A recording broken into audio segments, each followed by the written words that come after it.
So good morning या कहूँ good evening everyone, you are welcome to my YouTube channel. तो आज हम जो स्टोरी देखने जा रहे हैं वो कोई रोमांटिक या हिस्टोरिकल बेसिक की नहीं है। इस स्टोरी का जनर है modern Shojo, time travel and slice of life. तो मैंने स्टोरी शुरू करने से पहले इसका परिचय देना जरूरी है। तो जैसा कि आपने थंबनेल में देख ही लिया होगा, ये कहानी है एक 25 साल के हैंडसम एक्टर सो यून की। सो यून अपनी जिंदगी में एक पॉपुलर एक्टर बनने के लिए बहुत सी मुश्किलातों को झेलता है। टीनेज में उसके पेरेंट्स का डिवोर्स हो जाता है। वो मीट सेलर बनकर पैसे कमाता है। इस तरह शुरू में उसे छोटे छोटे रोल मिलने लगते हैं। देन 25 साल की उम्र तक पहुंचते पहुंचते वो एक फेमस टीवी स्टार बन जाता है। पर अचानक हुए एक कार एक्सीडेंट में सोयुन 20 साल पीछे चला जाता है। सो ये था इस स्टोरी का इंट्रो। तो चलो मेन स्टोरी शुरू करते हैं। सोयुन शूटिंग के बाद कार से घर वापस लौट रहा होता है। सोयुन सोचता है, अपने डेब्यू के 4 सालों में मुझे बहुत कठिन समय का सामना करना पड़ा। इतनी मेहनत करने के बाद अब मैंने आखिर सफलता पा ही ली। जाते वक्त रास्ते में बारिश होने लगती है। रोड के दूसरी ओर से तेजी से एक ट्रक आ रहा होता है। सोयुन खुश होकर सोचता है, अब मेरे पास सब कुछ है, एक फैन कैफे, एक्टिंग और आइडल वर्क। तभी अचानक से सामने से आ रहा ट्रक डिसबैलेंस हो जाता है। उस ट्रक का ड्राइवर सो रहा होता है। इसी वजह से वो ट्रक सोयुन की कार के सामने आ जाता है। वो कार को टक्कर मार देता है। सोयुन पलट जाता है। वो नीचे की ओर गिरने लगता है। सोयुन सोचता है, नहीं, ऐसा नहीं हो सकता। क्या ये सपना है? इन 4 सालों की कड़ी मेहनत के बाद मैंने सफलता देखी थी और मैं इस तरह से मरने वाला हूँ। और मेरी जिंदगी के बारे में क्या? मैंने एक एक्टर बनने के लिए क्या क्या नहीं झेला। आखिर में जब मुझे सफलता मिल गई तो ये सब, मैं कितनी परेशानियों से होकर गुजरा था। सोयुन चिल्लाता है, ये मेरे साथ कैसे हो सकता है? तभी वो अपने चेहरे को हाथों से टच करता है। वो सोचता है, कुछ तो अजीब है। सोयुन कहता है, क्या मैं मरा नहीं? तो इस तरह 25 साल का फेमस एक्टर सोयुन उस एक्सीडेंट के बाद 25 साल पीछे आकर एक बच्चा बन गया होता है। सोयुन उठकर शीशे के पास जाता है। वो अपना चेहरा देखकर सोचता है, जब मैं 5 साल का था मैं ऐसे ही दिखता था। तभी सोयुन की मॉम भागते हुए उसके कमरे में आती है। वो घबरा कर उससे पूछती है, सोयुन तुम्हें क्या हुआ? मेरा बेटा इस तरह क्यों रो रहा है? क्या तुम्हें चोट लगी है? वो सोयुन को गले लगाकर कहती है, सोयुन क्या तुम्हें बहुत दर्द हो रहा है? मॉम सोयुन के डैड से एम्बुलेंस को कॉल करने को कहती है। सोयुन डैड को वहां देखकर कहता है, पिताजी। ये सुनकर सोयुन के डैड शॉक में चले जाते हैं। वो कहते हैं, जरूर, हमारा सोयुन काफी दर्द में है। उसने मुझे पिताजी कहा। सोयुन सोचता है, क्या ये सब एक सपना है? अब उसके पेरेंट्स उसे हॉस्पिटल में ले आते हैं। उसके मॉम डैड डॉक्टर से कहते हैं, सोयुन सो रहा था और अचानक से रोने लगा, आप प्लीज उसे चेक कीजिए। अपने मॉम डैड की बातें सुनकर सोयुन सोचता है, सही बात है, मेरे मॉम डैड पहले अजीब तरीके से बिहेव करते थे। सोयुन अपना प्यारा सा चेहरा बनाकर मॉम डैड से कहता है, मैं ठीक हूँ, मैंने बस केवल एक बुरा सपना देखा था। उसका प्यारा सा चेहरा देखकर डॉक्टर भी उस पर फिदा होकर कहते हैं, कितनी खूबसूरत। डॉक्टर शर्मा कर कहते हैं, मेरा मतलब अगर तुम्हें कहीं भी दर्द हो तो तुम ये बटन दबाकर नर्स उन्नी को बुला लेना। सोयुन कहता है, ठीक है। वो सोचता है, लगता है डॉक्टर सोच रहे हैं कि मैं एक लड़की हूँ। डॉक्टर वहां से चले जाते हैं। सोयुन सोचता है, मुझे अपने चेहरे के लिए तारीफ मिले हुए कितना वक्त हो गया होगा। हालांकि बड़े होने पर मुझ में बहुत ज्यादा बदलाव नहीं हुए हैं, पर एंटरटेनमेंट इंडस्ट्री एक ऐसी जगह है जहां पर सभी तरह के हैंडसम और खूबसूरत लोग इकट्ठा होते हैं। लोग चाहे जो कहें, पर मैं वहां पर साधारण था। अगर जो हो रहा है वो सच है तो मुझे अपनी इस खूबसूरती को जवानी तक बनाए रखना चाहिए। पर सवाल ये है कि क्या मुझे जवान होने तक का इंतजार करना चाहिए? लोग कहते हैं कि हमें बड़े सपने देखने चाहिए, तो चलो अब एक टॉप स्टार बनने के लिए गोल सेट करते हैं। अब से मेरा गोल एक्टिंग है, क्योंकि जब तक मैं अपनी असली उम्र 25 साल तक पहुंचूंगा तब तक मेरा करियर शानदार हो जाएगा। मैं जो पैसा कमाऊंगा वो मेरे मॉम डैड के पास जाएगा। ये बुरा नहीं है। सोयुन के मॉम डैड उसे चिंता की नजरों से देख रहे होते हैं। सोयुन उन्हें देखकर सोचता है, शायद हमारा टूटा हुआ घर भी दोबारा से खुशनुमा हो जाए। सोयुन के मॉम डैड ने भविष्य में डिवोर्स ले लिया होता है। सोयुन सोचता है, ये मॉम डैड के लिए भी एक अच्छा मौका है। वो अपनी मॉम को हक कर लेता है। वो बोलता है, मॉम मैं ठीक हूँ और मैं आपसे बहुत प्यार करता हूँ। मॉम कहती है, मैं भी तुमसे बहुत प्यार करती हूँ मेरे राजकुमार। डैड सोयुन से कहते हैं, और डैड का क्या? सोयुन कहता है, आई लव यू डैड। ये सुनकर डैड का दिल पिघल जाता है। वो सोयुन को गले लगा लेते हैं। इस तरह उन दोनों की एक फ़ोटो लेने के लिए मॉम अपने फ़ोन का कैमरा ऑन करती है। जैसे ही वो सोयुन की तस्वीर लेने के लिए फ़ोन को ऑन करती है, सोयुन को अपने सामने एक विंडो में खुद की तस्वीर दिखने लगती है। वो सोचता है, ये मेरे और डैड का रिफ्लेक्शन है। पर नहीं, लगता है ये विंडो मुझे ये दिखा रही है कि कैमरे में आने से पहले मैं कैसा दिख रहा हूँ। मुझे इसका मतलब तो नहीं पता, पर लगता है मुझे ये एबिलिटी मिली है। अगर मुझे ये एबिलिटी मिली है तो मुझे इसका पूरा फ़ायदा उठाना चाहिए। सोयुन मुस्कुराकर मॉम को पोज देता है। मॉम सोयुन की तस्वीर खींचते हुए सरप्राइज रह जाती हैं। सोयुन क्यूटनेस के साथ बोलता है, मॉम डैड, अच्छे लोगों को हॉस्पिटल में शांत रहना चाहिए। मॉम डैड उसकी इस अदा पर फिदा हो जाते हैं। सोयुन सोचता है, अगर मैं अपनी इस एबिलिटी का और चेहरे का अच्छे से यूज करूँ तो इस जिंदगी में मैं एक चाइल्ड एक्टर बन सकता हूँ। मॉम डैड सोयुन को लेकर हॉस्पिटल में शोर मचाने लगते हैं। हॉस्पिटल की नर्स आकर उन तीनों को इतना शोर मचाने के लिए डांटने लगती है। इसके बाद रात में ही सोयुन हॉस्पिटल से घर आ जाता है। घर आने पर वो सोचता है, सब कुछ बिल्कुल वैसा ही है, मैं सच में समय में पीछे आ गया हूँ। मॉम सोयुन से पूछती हैं, सोयुन क्या आज तुम मॉम डैड के साथ में सोना चाहोगे? सोयुन कॉन्फिडेंस से कहता है, नहीं, मैं अकेले सो सकता हूँ। उसका ऐसा एक्सप्रेशन देखकर मॉम डैड कहते हैं, मेरे बच्चे की कितनी ब्राइट पर्सनालिटी है। सोयुन अपने रूम में आकर दरवाज़ा बंद कर लेता है। उसने चुपके से अपने डैड की जेब से उनका मोबाइल फ़ोन निकाल लिया होता है। वो सोचता है, डैड की लापरवाही की वजह से मैंने इसे आसानी से निकाल लिया, क्योंकि यहाँ मेरे पास कंप्यूटर नहीं है, इसीलिए मुझे इसका इस्तेमाल करना पड़ेगा। मुझे इस नई ज़िंदगी के लिए प्लान बनाना होगा। वो अपने बेड पर जाकर फ़ोन को ऑन करता है। डैड के फ़ोन में पासवर्ड का लॉक लगा होता है। सोयुन पासवर्ड के तौर पर अपनी बर्थ डेट डालता है, पर वो फ़ोन का पासवर्ड नहीं होता है। इससे सोयुन सरप्राइज हो जाता है। अब सोयुन पासवर्ड के तौर पर मॉम की बर्थ डेट और खुद डैड का बर्थ डेट डालता है, पर उनमें से कोई भी सही पासवर्ड नहीं होता है। सोयुन फ्रस्ट्रेटेड होकर सोचता है, वैसे मैंने भी अपने फ़ोन में एक अलग तरह का पिन डाल रखा था, पर डैड आप ऐसा नहीं कर सकते हैं। बचपन का शरीर होने की वजह से मुझे नींद भी आ रही है। उसकी नज़र फ़ोन में तारीख पर पड़ती है। वो सोचता है, मैं बस केवल 5 साल का हूँ और अभी जुलाई का महीना चल रहा है। मैं 20 साल पीछे आया हूँ। मुझे उस विंडो वाली एबिलिटी के बारे में और जानना होगा और उसके बाद ज़िंदगी के बारे में प्लान भी बनाना है। ये सब सोचते हुए सोयुन सो जाता है। अगले दिन सुबह मॉम उससे कहती हैं, सोयुन क्यूट बनने की एक्टिंग अभी नहीं चलेगी, तुम्हें सब कुछ खाना ही होगा।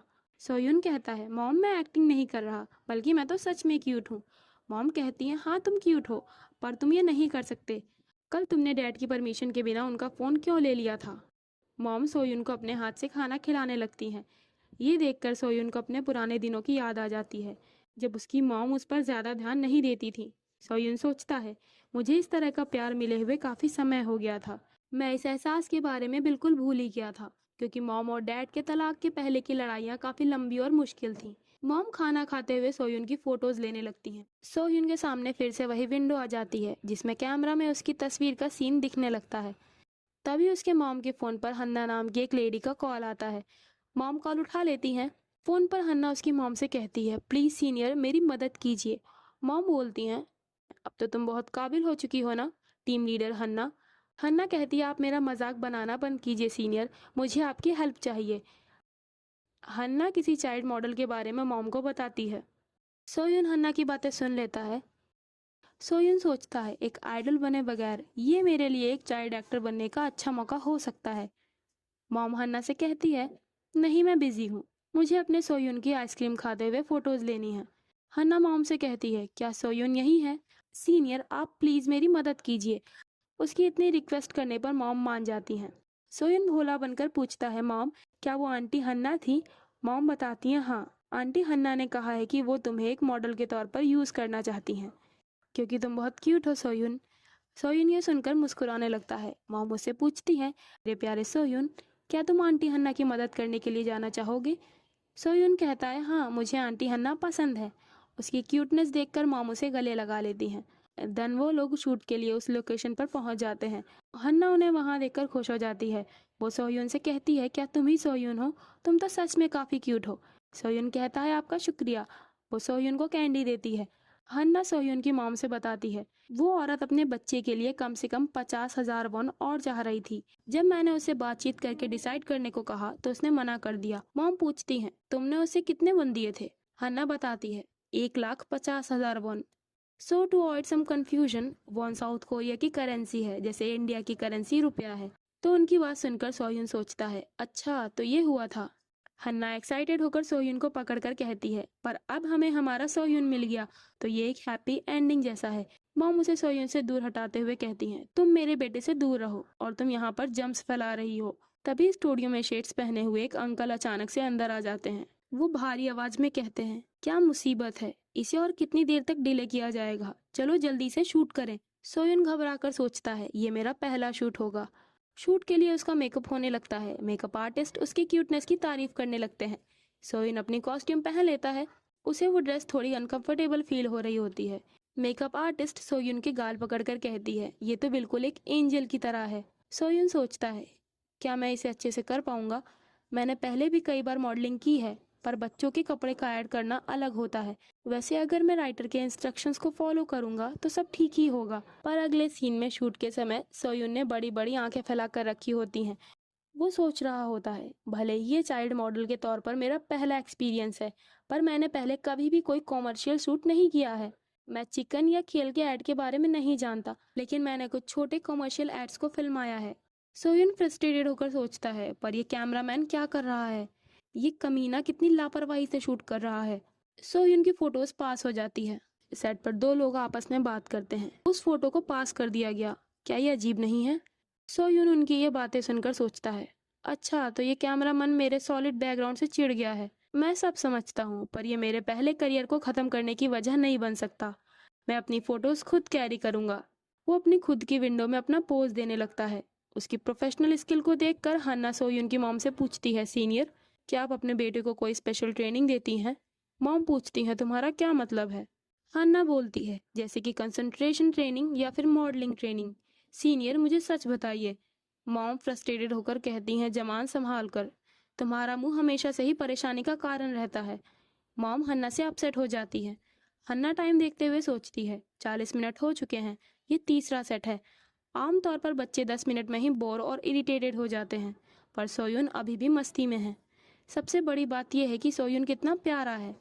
वो सोयून को घूरते हुए सोच रही होती है, क्या मुझे उससे हमारे अगले बच्चों के कपड़े के लिए भी मॉडल बनने के लिए पूछना चाहिए? सोयून अब अगला शूट करने लगता है। वो शूट करते हुए सोच रहा होता है, क्योंकि बच्चों के चेहरे की मसल्स इतनी अच्छी तरीके से नहीं चलती, इसीलिए मुझे अपनी बॉडी को थोड़ा ज्यादा हिलाना पड़ता है। उसकी फोटोज ले रहा कैमरामैन उसके पोजेस को देखकर सोचता है, यहाँ का माहौल अब अच्छा लग रहा है। सोयून ब्रेक के लिए बैठा होता है। जब भी वो कैमरे के सामने होता है, वही विंडोज के सामने खुल जाती है। सोयून सोचता है, ये विंडो सिर्फ मुझे कैमरा स्क्रीन के लिए शॉट्स ही नहीं दिखाता, बल्कि हर बार शटर दबाने पर यह विंडो फ्रेम हल्का चमकने लगता है। इसके अलावा यह अलग अलग रंग का होता है, कभी यह लाल, पीला तो कभी हरा हो जाता है। लेकिन मुझे ये नहीं मालूम ये वीडियो में कैसा दिखेगा। तभी वो कैमरामैन सोयून को अजीब तरीके से देखने लगता है। वो उससे कहता है, मैंने तुमसे बैठकर आराम करने को कहा था, पर लगता है तुम बैठे ही रहना चाहते हो। आखिरकार तुम एक बच्चे ही तो हो। सोयून स्माइल करते हुए कहता है, माफ कीजिएगा, मैंने सोचा कि अब काम खत्म हो गया है, क्योंकि आप तो शुरुआत से ही बैठे हुए थे। कैमरामैन उसकी इस बात से चिढ़ जाता है। तभी वहाँ हन्ना आती है। वो बात को संभालते हुए कहती है, तुमने सही कहा, काम पूरा हो गया है सोयून, तुमने बहुत अच्छे से काम किया। हन्ना उसे पीने के लिए पानी देती है। वो सोयून से पूछती है, सोयून क्या तुम्हें इस तरह काम करना पसंद है? क्या तुम मेरी मदद करना चाहते हो? इस पर सोयून की मॉम हन्ना से कहती है, हन्ना क्या तुम मेरे बेटे को काम के दलदल में ढकेलने की कोशिश कर रही हो? तुम्हें मालूम है ना, मेरा बेटा केवल 5 साल का है। हन्ना कहती है, सीनियर ये उसका पहला मौका है और वो पहले से ही काफी बेहतर है। आपको सोयून को और ज्यादा तेज करना होगा, क्या पता शायद आपका बेटा सुपरस्टार बन जाए। मॉम कहती हैं, क्या तुम्हें लगता है कि मैं 1 महीने में 1 करोड़ कमाने के लिए अपने बेटे को मौत के घाट उतार दूंगी? हन्ना कहती है, मेरा कहने का यह मतलब नहीं है। उन दोनों के बीच बहस होने लगती है। ये देखकर सोयून सोचता है, मुझे लगता है इसमें थोड़ा वक्त लगेगा। सोयून मन में सोचता है, मेरे मॉम डैड के डिवोर्स के बाद मैं अपनी मॉम के पास चला गया। हालांकि चीजें ठीक नहीं हुई, मुझे ऐसा लगा जैसे कि मुझे भगा दिया गया हो, और बाद में मैं सेना में भर्ती हो गया। सोयून अपना मेकअप उतरवाने के लिए मेकअप आर्टिस्ट के पास चला जाता है। इसके बाद वो मॉम के पास वापस आ रहा होता है। हन्ना मॉम से कहती है, एक वीकली ड्रामा में मेन चाइल्ड एक्टर का रोल। ये एक 50 एपिसोड की सीरीज है, जिसमें हमारे स्टार ली सियो हान भी होंगे। ली सियो हान का नाम सुनकर सोयून सोचता है, ली सियो हान वो एक्टर जिनसे मैंने सबसे ज्यादा इंस्पिरेशन ली जब मैं एक्टिंग सीख रहा था। उस समय 40 साल का होने के बावजूद वो बहुत एक्टिव थे। सियो हान अभी 20 साल के होंगे, तो क्या मैं इनके साथ काम कर पाऊंगा? वो सोचने लगता है, अगर मेरी किस्मत अच्छी रही तो मैं इनसे दोस्ती कर पाऊंगा। पर एंटरटेनमेंट इंडस्ट्री में अपने कलीग से भी दोस्ती करना कठिन होता है। लेकिन भला कौन जान सकता है कि एक 5 साल का बच्चा इस तरह सोच समझकर उनसे बात करेगा। अगर मैं ली सियो हान का एक करीबी दोस्त बन गया तो मुझे उनसे ऑटोग्राफ के साथ साथ सलाह भी मिल सकती है। लेकिन मॉम इस सीरीज को लेकर हन्ना से कहती हैं, नहीं मुझे मंजूर नहीं है। इसमें 50 से ज़्यादा एपिसोड हैं, यानी एक हाउस वाइफ्स वाला ड्रामा है। तभी सोयून हन्ना से कहता है, मैं ये करना चाहता हूँ और मुझे लगता है मैं ये अच्छे से कर पाऊंगा। मॉम बोलती हैं, क्या तुम सच में इसे करना चाहते हो सोयून? सोयून अपना क्यूट सा फेस बनाकर कहता है, हाँ, क्या मैं ये कर सकता हूँ मॉम? मॉम कहती हैं, वाकई, पर यह काफ़ी मुश्किल होगा। सोयून आशा भरी नज़रों से मॉम की ओर देखने लगता है। उसको ऐसे देखकर मॉम आ भरकर कहती हैं, अगर सोयून कह रहा है कि वो ये करना चाहता है तो फिर इसके अलावा और कोई रास्ता नहीं है। ये सुनकर हन्ना और सोयून दोनों खुश हो जाते हैं। मॉम हन्ना से कहती हैं, मुझे इसके बारे में और जानकारी इकट्ठा करके बताना। हन्ना कहती है, आपका शुक्रिया सीनियर, आप मुझ पर भरोसा रखिए, मैं आपसे कल कांटेक्ट करूंगी और अगली बार मैं आपको खाने की अच्छी ट्रीट दूंगी। देन कुछ दिनों बाद उस ड्रामा सीरीज के प्रोड्यूसर और स्क्रीन राइटर सोयून से मिलने आते हैं। प्रोड्यूसर को शॉर्ट में पीडी कहा जाता है, इसीलिए हम भी इन्हें पीडी ही कहते हैं। पीडी का नाम पार्क जोंग सिक है और स्क्रीन राइटर का नाम ली ह्योन आ होता है। सोयून उन दोनों को अपना इंट्रो देता है। स्क्रीन राइटर कहती है, तुम ही सोयून हो, तुम सच में काफ़ी क्यूट हो, तुम्हारी तस्वीर देखते ही मैंने तुम्हें कॉल किया है। पीडी अजीब सा चेहरा बनाकर सोयून की ओर देखते हैं। सोयून पीडी की शक्ल देखकर सोचता है, ये कैसा एक्सप्रेशन था। वो अपना मुंह फुलाकर सोच रहा होता है, हम ऐसे समय में रह रहे हैं जहाँ लोग सभी चीज़ों को इस्तेमाल करने के लायक समझते हैं और उनके लिए पैसे अदा करते हैं। स्क्रीन राइटर उससे पूछती है, सोयून, क्या तुम मुंह फुला रहे हो? सोयून बोलता है, हाँ, लगता है मेरे नए दांत निकल रहे हैं, इसीलिए मुझे गुदगुदी हो रही थी। मॉम और स्क्रीन राइटर आपस में गप्पे मारने लगती हैं। तभी पीडी उनसे बोलते हैं, क्या अब हम काम के बारे में बात करें? स्क्रीन राइटर बताती है, हाँ, तो ये series my husband is suspicious के ख़त्म होने के बाद जारी की जाएगी। इस ड्रामा सीरीज का नाम है the promise of a blue summer. Soyun उसकी स्क्रिप्ट उठाकर पढ़ने लगता है। इस ड्रामा में एक फीमेल लीड और 2 मेल लीड हैं। दोनों मेल लीड की हाफ ब्रदर्स की भूमिका है। ये ड्रामा शुरू होता है जब फीमेल लीड बचपन में मेल लीड से मिलती है। मेल लीड शांति भरे मिजाज का होता है। मेल कैरेक्टर के बारे में पढ़ने के बाद सोयून सोचता है, क्या ये ठीक है? क्या एक बच्चे के लिए ये कैरेक्टर थोड़ा मुश्किल नहीं होगा? क्या वो ये उम्मीद कर रहे हैं कि बच्चा इसे समझ पाएगा? लेकिन कहानी में इसका महत्व इतना ज़्यादा है कि इसे नज़रअंदाज भी नहीं किया जा सकता। वो स्क्रीन राइटर से पूछता है, आंटी, मुझे इन दोनों में से कौन से कैरेक्टर का रोल प्ले करना है? स्क्रीन राइटर बोलती है, वाओ, तुम तो काफ़ी समझदार हो, पर हमने अभी इसका फैसला नहीं किया है। ये सुनकर सोयून सरप्राइज हो जाता है। स्क्रीन राइटर ह्योन हंसते हुए कहती है, तुम्हारा चेहरा देखने वाला है, मैं मजाक कर रही थी, पर फाइनल डिसीजन अभी नहीं लिया गया है। या तो तुम उस कैरेक्टर का रोल प्ले करो जो कि वादा करता है, या फिर दूसरे वाले का। अब ये सुनकर सोयून को झटका लगता है।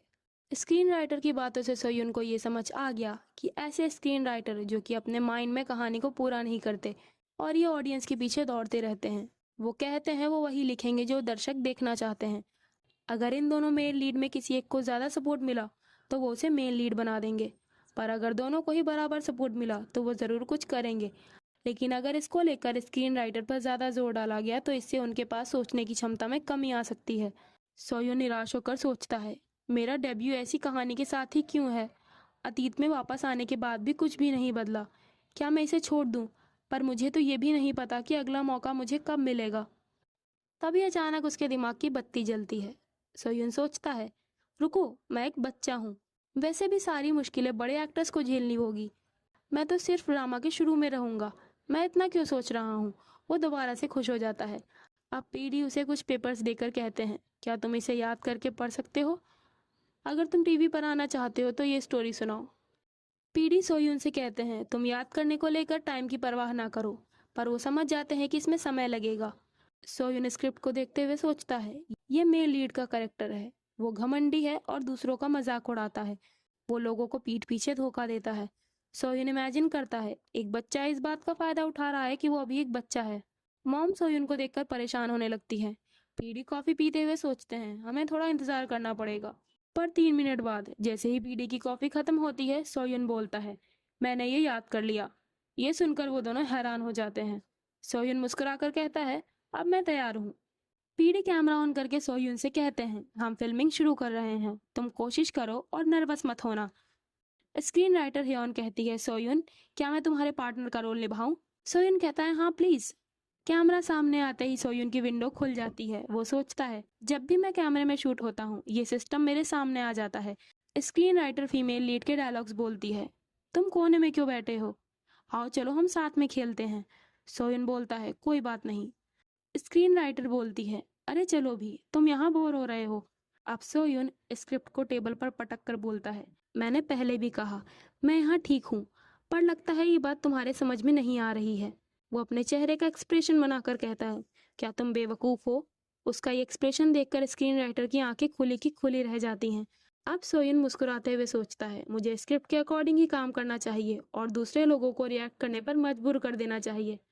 उसकी इस झक्कास एक्टिंग स्किल को देखकर राइटर सोयुन से कहती है जिसे स्टार बनना होता है उसकी शुरुआत कुछ अलग ही होती है। मुझे नहीं लगता कि अब और कुछ देखने की ज़रूरत है।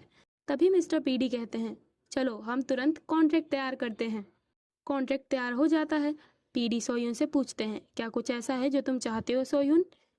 सोयुन कुछ देर गहराई से सोचने के बाद कहता है हाँ मिस्टर पीडी, मैंने टीवी में देखा था छोटे बच्चे हेल्दी रहते हैं और उनकी लंबाई भी अच्छे से बढ़ती है अगर वो रात में टाइम पर सो जाएं। इसीलिए मैं रात को 10 बजे से पहले घर जाना चाहता हूँ। पीडी अपने कॉन्ट्रैक्ट में सोयुन की इस इच्छा को जोड़ देते हैं। वो घर आकर कॉन्ट्रैक्ट को पढ़ते हुए सोचता है मैं सुकून से घर पर सो सकूंगा और मैं इतनी सी उम्र में डार्क सर्कल को लेकर चिंता नहीं कर सकता हूँ। मैगजीन में सोयुन की तस्वीरें पब्लिश हो गई होती हैं। मॉम खुश होकर अपने बेटे की तस्वीरें देखने लगती हैं। सोयुन दौड़कर डैड को गले लगा लेता है।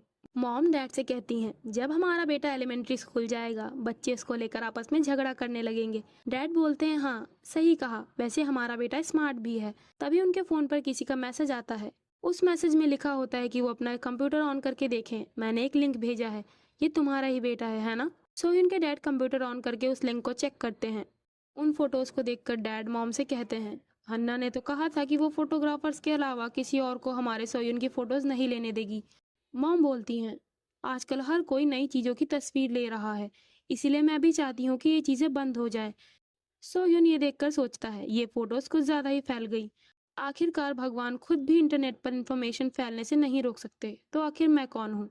डैड सोयुन को कार्टून दिखाने के लिए उसे टीवी के पास ले आते हैं। सोयुन सोचता है अगले हफ्ते स्क्रिप्ट रीडिंग है। वो डैड की गोदी में बैठे हुए सोचता है मैं एक्साइटेड हूँ। अब 2 हफ्ते बाद सोयुन मॉम के साथ सेट पर आता है।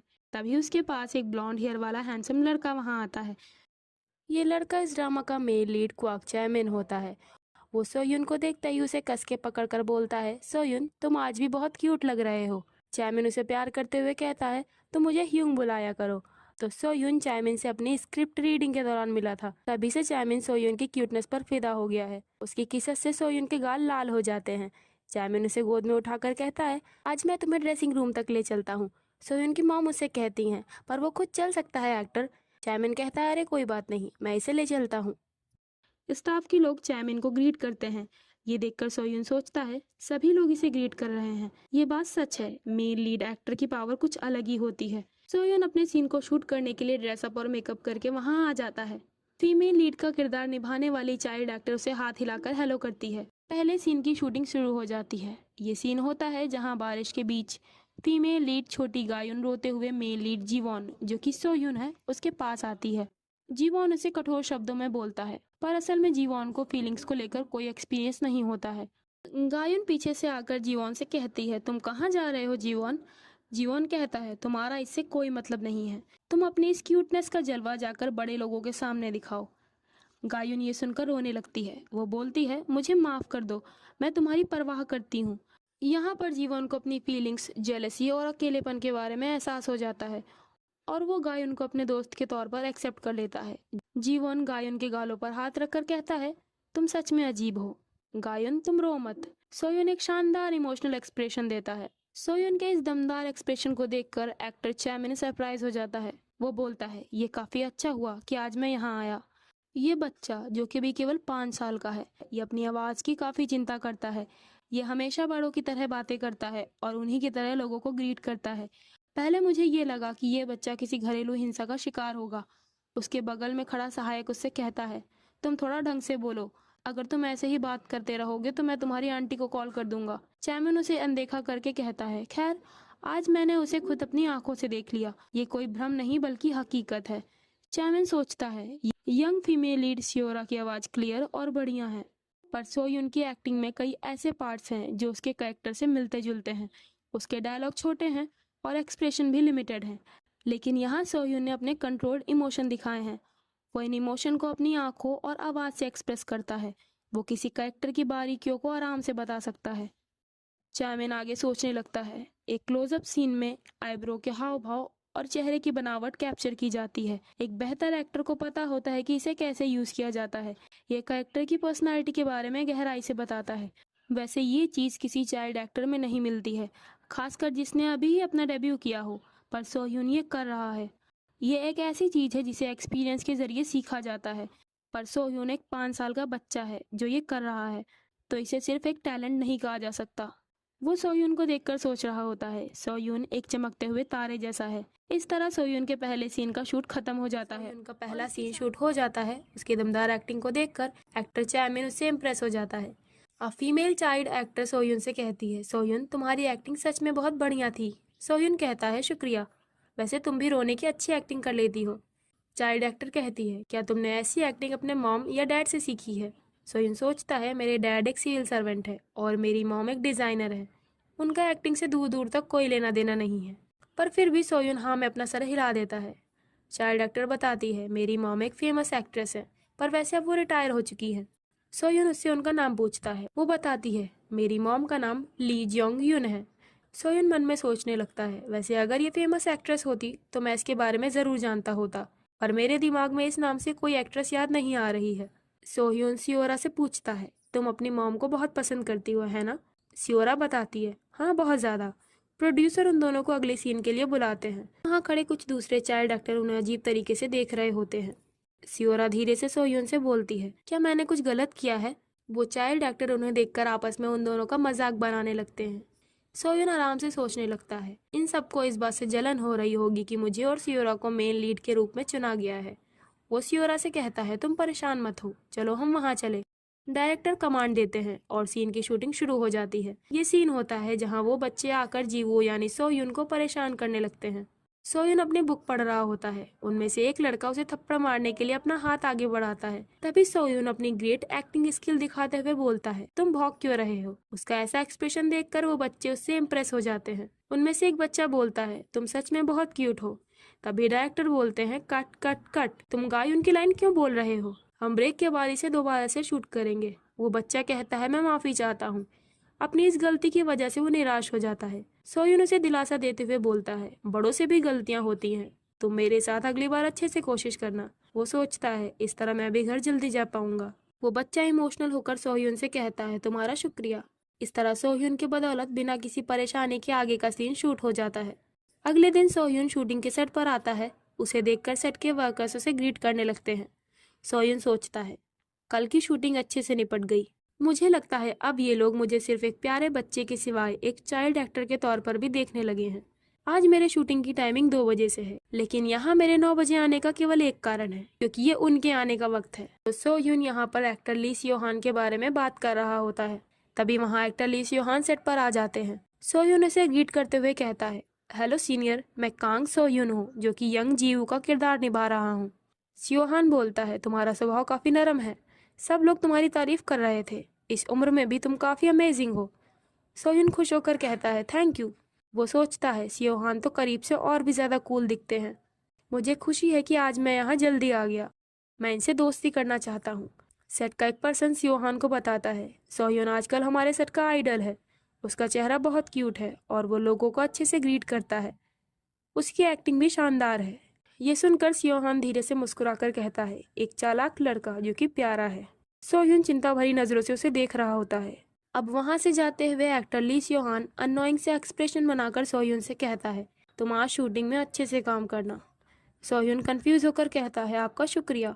वो सोचने लगता है, ये क्या हुआ, क्या मुझसे कोई गलती हो गई? एक्टर ली सियोहान हमेशा से ही मेरे लिए एक ऊंची हस्ती रहे हैं। उनकी एक्टिंग को देखकर मैंने सोचा कि मैं भी एक एक्टर बनना चाहता हूँ जो इस तरह परफॉर्म कर सके। मैंने ऐसे समय का सपना देखा है जब किसी दिन हम दोनों साथ में काम कर पाएंगे।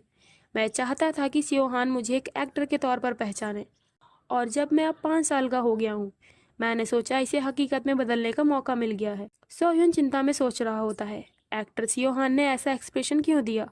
क्या मुझसे अनजाने में कोई गलती हो गई, या फिर मेरे इस शुरुआत से ही फ्रेंडली बिहेवियर ने इसे अजीब बना दिया? सोह्यून खुद को तसल्ली देते हुए कहता है, मुझे इसे आराम से लेना चाहिए। ऐसी प्रॉब्लम के बारे में चिंता करके कोई फायदा नहीं जिसका कोई हल नहीं निकल सकता। इस वक्त मुझे अपनी एक्टिंग पर फोकस करना चाहिए और केवल यही मेरा काम है। सोयुन की शूटिंग का सीन आता है। डायरेक्टर बोलते हैं, सोयुन और सियोरा, तुम घबराना नहीं और ऐसे बर्ताव करो जैसे तुम आमतौर पर करते हो। तभी डायरेक्टर के पास वही एक्टर ली सियो हान आते हैं। सोयुन अचानक मुड़कर उसकी ओर देखता है। डायरेक्टर सियो हान को रुककर सोयुन और सोरा की एक्टिंग देखने को कहते हैं। डायरेक्टर सियो हान से बोलते हैं, सेट पर यह अफवाह फैली है कि हमारे प्यारे चाइल्ड एक्टर एक्टिंग में काफी अच्छे हैं, खासकर सोयुन। सियो हान हंसकर कहता है, डायरेक्टर, जब आप इनकी इतनी ही तारीफ कर रहे हैं तो मेरी इन्हें जानने की इच्छा और बढ़ गई है। वो सोयुन की तरफ तिरछी नजरों से देखकर कहता है, मैं ये देखने के लिए एक्साइटेड हूँ कि ये सोयुन कितनी अच्छी एक्टिंग कर सकता है।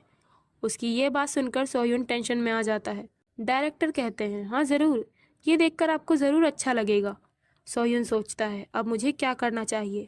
क्या अभी मैं एक्टर ली सियो हान को अपनी एक्टिंग से इम्प्रेस कर सकता हूँ? लेकिन अगर मैं फेल हो गया तो क्या होगा? अगर मेरी एक्टिंग बुरी रही तो क्या होगा?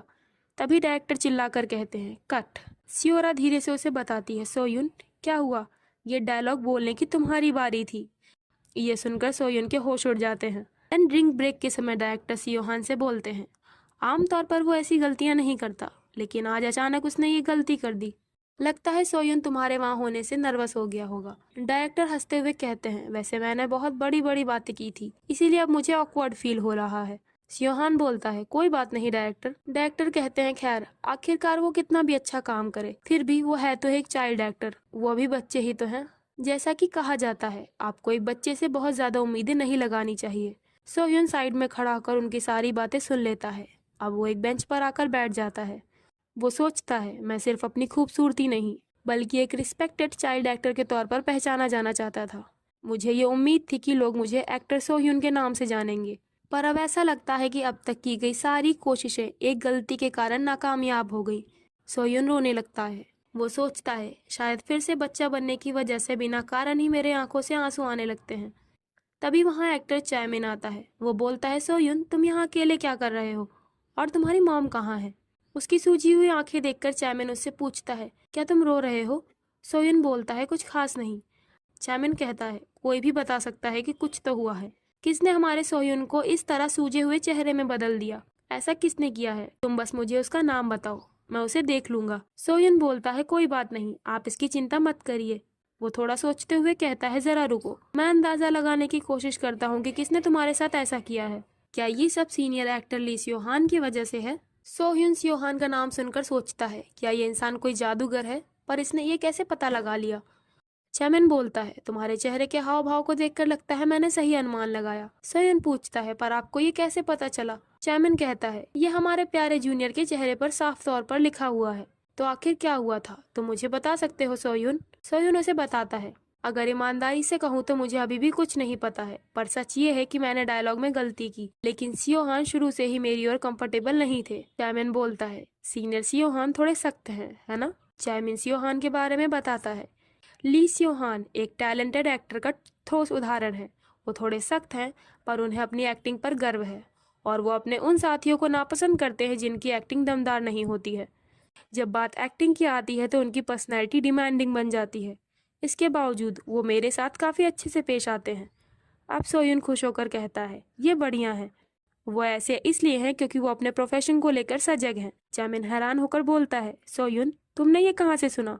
सोह्यून सोचता है, जैसी कि उम्मीद थी, ये सीनियर एक्टर ली सियो हान है। उनका मुझे नापसंद करने की वजह थी। मैं जल्द ही दोबारा उन्हें अपनी एक्टिंग स्किल्स को दिखाना चाहता हूँ, जिससे कि मुझे पहचान मिल जाए। वो चैमिन की बातों को इग्नोर कर देता है। चैमिन सोह्यून के सर पर अपना हाथ रखकर कहता है, लगता है तुमने अपनी शक्ति दोबारा पाली। थोड़ी देर पहले मुझे ऐसा लगा कि पूरी दुनिया ही खत्म हो गई है। तुम बढ़िया एक्टिंग करते हो सोह्यून। मैंने पहले कभी भी ऐसे चाइल्ड एक्टर को नहीं देखा जो तुम्हारी तरह एक्टिंग करता हो। सीनियर ली सियो हान भी तुमसे इम्प्रेस हो जाएंगे जब वो तुम्हारी असली एक्टिंग को देखेंगे। मुझे इस बात पर यकीन है। सोह्यून कहता है, हाँ इस बार मैं ठीक से करूंगा। वो वहाँ से जाते हुए कहता है, तो फिर मैं अपनी प्रैक्टिस के लिए चलता हूँ। चैमिन रोने का दिखावा करते हुए कहता है, सोह्यून क्या तुम जाने से पहले मेरे साथ खेलोगे नहीं? सोह्यून बोलता है, नहीं, मुझे सीनियर सियो हान को दिखाने के लिए और ज्यादा प्रैक्टिस करनी है। वो चैमिन को इस सब के लिए थैंक यू बोल के अपने सेट पर वापस आ जाता है। वो सियोरा के साथ सीन शूट करने लगता है। इस सीन में गायुन जीवू को अपने सपने के बारे में बता रही होती है। जीवू गायुन को इनकरेज करना चाहता है, लेकिन वो इसके लिए ऑकवर्ड फील कर रहा होता है। जीवू गाय उनका हाथ पकड़कर कहता है, मुझे यकीन है तुम ये कर सकती हो। इस सीन में सोह्यून एक प्यारा सा एक्सप्रेशन देता है। वो सोचता है, एक 5 साल का बच्चा जिसके चेहरे के मसल्स अभी तक विकसित नहीं हुए हैं, आप उससे किस तरह की एक्टिंग की मांग कर रहे हैं। खैर, लेकिन मेरे लिए ये पॉसिबल है। भला कोई दूसरा चाइल्ड एक्टर इसे कहाँ संभाल पाएगा। उसका प्यारा सा चेहरा देखकर सियोरा का चेहरा लाल हो जाता है। डायरेक्टर कहते हैं, सियोरा तुम्हारा चेहरा काफी लाल हो गया है, तुम शांत होकर दोबारा ट्राई करो। सियोरा बोलती है, मुझे माफ कर दीजिए। सोह्यून उससे पूछता है, क्या तुम ठीक हो। सियोरा बोलती है, तुम एक प्ले बॉय हो सोह्यून, है ना। मेरी मॉम ने मुझे बताया था जब कोई लड़का किसी लड़की की ओर कुछ ज्यादा ही नरमी से पेश आए तो वो एक प्ले बॉय कहलाता है। सोह्यून सोचता है, इसकी मॉम ना जाने अपनी बेटी से क्या क्या कहती रहती है। वो उसे पूछता है, क्या मैं एक बुरा लड़का हूँ। सियोरा कहती है, नहीं, ऐसी बात नहीं है। वो अभी तुम्हारा रिएक्शन कुछ वैसा था, इसीलिए मैं तुम्हें टीज कर रही थी। सियोरा का फेस अभी भी लाल होता है। सोह्यून पीछे पलटता है, वहाँ एक्टर ली सियो हान खड़े होते हैं। सोह्यून परेशान होकर सोचने लगता है, ये सीनियर ली सियो हान यहाँ क्यों है। क्या उन्हें अपने अगले शेड्यूल के लिए नहीं जाना था। उसे चैमिन की कही बात याद आती है। चैमिन ने सोह्यून से कहा होता है, जब अगली बार तुम एक्टिंग करना, तुम ली सियो हान को लेकर ज्यादा चिंता मत करना, तुम्हारा मेन फोकस एक्टिंग पर होना चाहिए।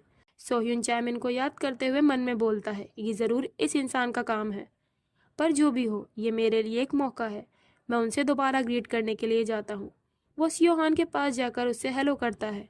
एक्टर सियोहान बोलता है, मैंने तुम्हारी एक्टिंग देखी, तुमने बहुत अच्छा किया। सोह्यून उसके पहले दिया एक्सप्रेशन को याद करता है। सियोहान कहता है, तुम्हारे इमोशनल एक्सप्रेशन और डायलॉग डिलीवरी दोनों ही अच्छी थी। ये अच्छी बात है कि तुम कैमरा का बेनिफिट ले रहे हो। सियोहान से अपनी तारीफ सुनकर सोह्यून खुशी से चमकने लगता है। वो उसे शुक्रिया कहता है। एक्टर सियोहान अपने पिछले बर्ताव को लेकर थोड़ा एम्बैरस फील कर रहा होता है। तभी सोह्यून कहता है, सीनियर, क्या मुझे आपका ऑटोग्राफ मिल सकता है। क्या आप मेरे लिए यहाँ पर साइन कर सकते हैं। सियोहान कहता है, हाँ क्यों नहीं। वो उसे अपना ऑटोग्राफ दे देता है। सोह्यून उसका ऑटोग्राफ पाकर खुश हो जाता है। तभी उसके पीछे से चैमिन आकर बोलता है, क्या हमारा सोह्यून मेरे बिना ही मजे कर रहा है। ये बहुत बुरा है। सोह्यून अचानक उसे देखकर चौंक जाता है। वो पूछता है, आप यहाँ कब से हैं। चैमिन बताता है, तुमने मुझसे कभी ऑटोग्राफ नहीं मांगा। मैंने सीनियर से बात की क्योंकि मैं अपने प्यारे सोह्यून को चेरिश करना चाहता था। सोह्यून सोचता है, जैसा कि मैंने सोचा था, ये इस लड़के की करामात थी। चैमिन बोलता है, हालांकि तुम्हारे जितना तो नहीं, पर मैं सीनियर सियोहान को एक्टर के तौर पर काफी पसंद करता हूँ। वो सोह्यून को पकड़कर कहता है, वैसे तुमने बहुत अच्छा काम किया, तुम्हारे जैसा कोई नहीं है सोह्यून। सोह्यून बिना कोई रिएक्ट किए सोचता है, वैसे मैं अभी के लिए इसे छोड़ रहा हूँ। इधर एक्टर ली सियोहान वॉशरूम में होता है। वो सोचता है, अब जब मैं उस बारे में सोचता हूँ तो मुझे लगता है कि मेरा पहले का रिएक्शन काफी बचकाना था। अब तक मैंने बड़े और बच्चों दोनों पर एक तरह का स्टैंडर्ड लगाकर देखा है। मैं समझता था जब काम की बात होती है तो उम्र कोई मायने नहीं रखती। अगर चैमिन आज मुझे वहां रुकने को नहीं कहता तो मैं अपने इस यकीन को आसानी से नहीं जाने देता। लेकिन उस बच्चे की एक्टिंग स्किल देखकर मुझे एहसास हुआ है कि मैंने गलती की है। बच्चों से बड़ों जैसे परफेक्शन की मांग करना कठोर होता है। मैं बाद में उससे ठीक से माफी मांग लूंगा। अब सोह्यून के drama promise of blue summer के पहले एपिसोड रिलीज होने का दिन आता है। पूरी टीम उसके रिलीज होने को सेलिब्रेट कर रही होती है। वहाँ इतना ज्यादा खाना देखकर सोह्यून के मुंह में पानी आ जाता है।